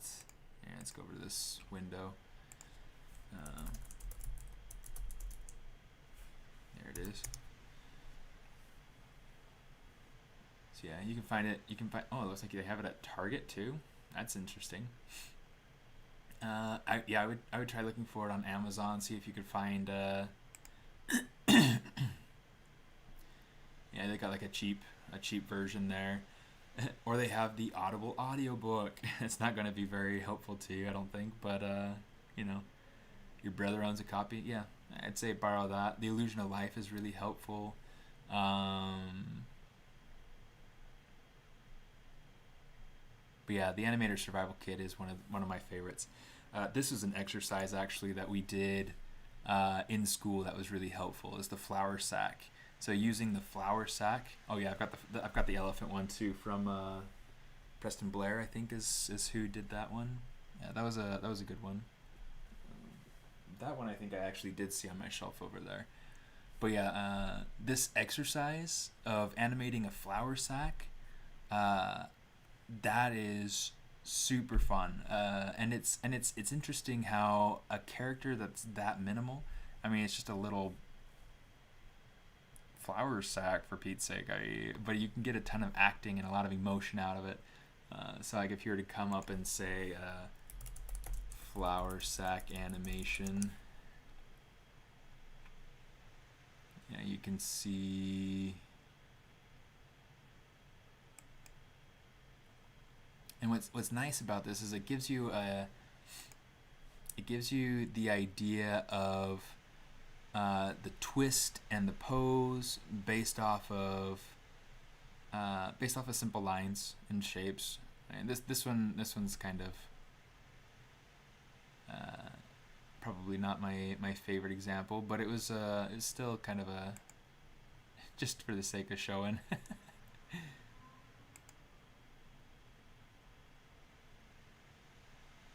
That's kind of interesting. It's got like the feeling of being up against a wall. But I mean, you can tell where it's looking. You can tell kind of how it feels. It's an interesting little exercise, and it doesn't have to be super long. So you have things like that, or you have also there's this amazing website, the 11-Second Club. There it is.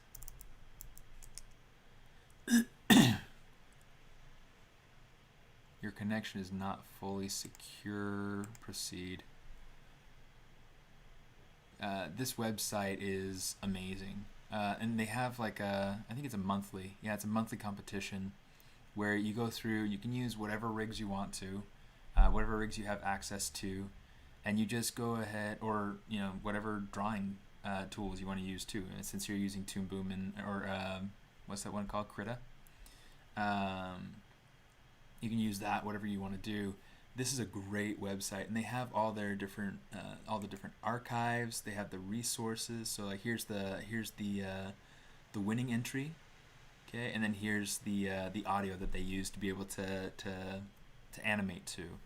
I haven't seen any of these for a while, but I used to spend so much time like scrolling through these and just studying them and whatnot. And there have been some really, really good ones.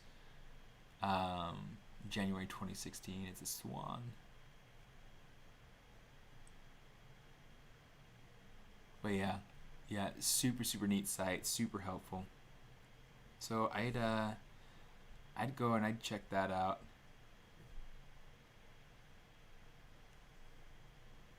But yeah. Oh, this one is good. Let me turn on my volume a little bit so you can hear. In fact, maybe what I'll do is I'll turn my volume. Oh, I'll have to actually turn the desktop audio on. But I think you'll like this. So let's turn this on.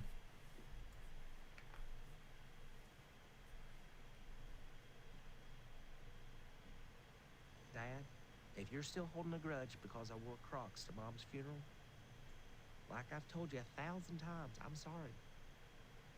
Mom would have wanted it that way. She was casual. There's another one. Anything from Crawford. Oh my goodness. What is his name? This one's good.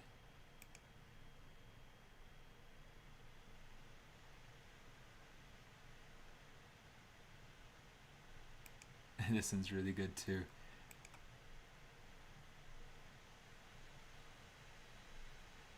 BJ Crawford.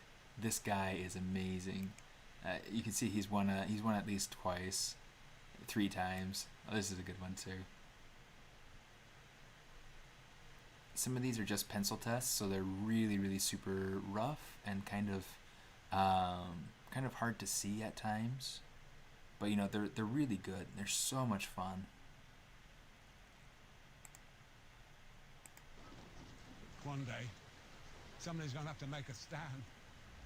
One day, somebody's gonna have to say enough. It's such a great little choice of things to kind of put in there. You stole it! I thought you put it there! Why would I put it there? Kindness? Kindness? Oh, keep going.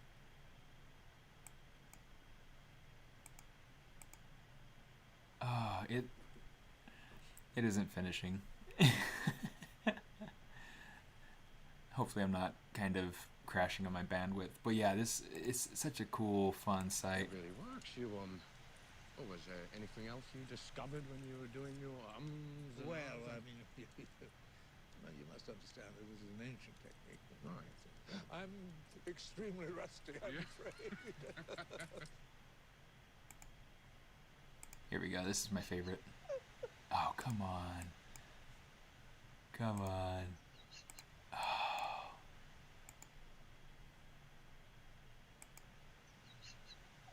No. This is legitimately my favorite one, so like if it's not gonna work. Dang.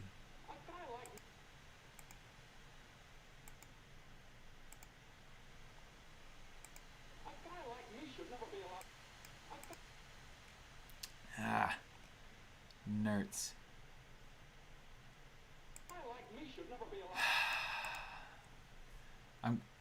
You're gonna have to probably check these out. This is probably my favorite one. It's the one with Santa Claus and he's like having a meltdown, and it's so good. Anyway, you can check it out and you can find him. But yeah, BJ Crawford is probably my favorite from the whole.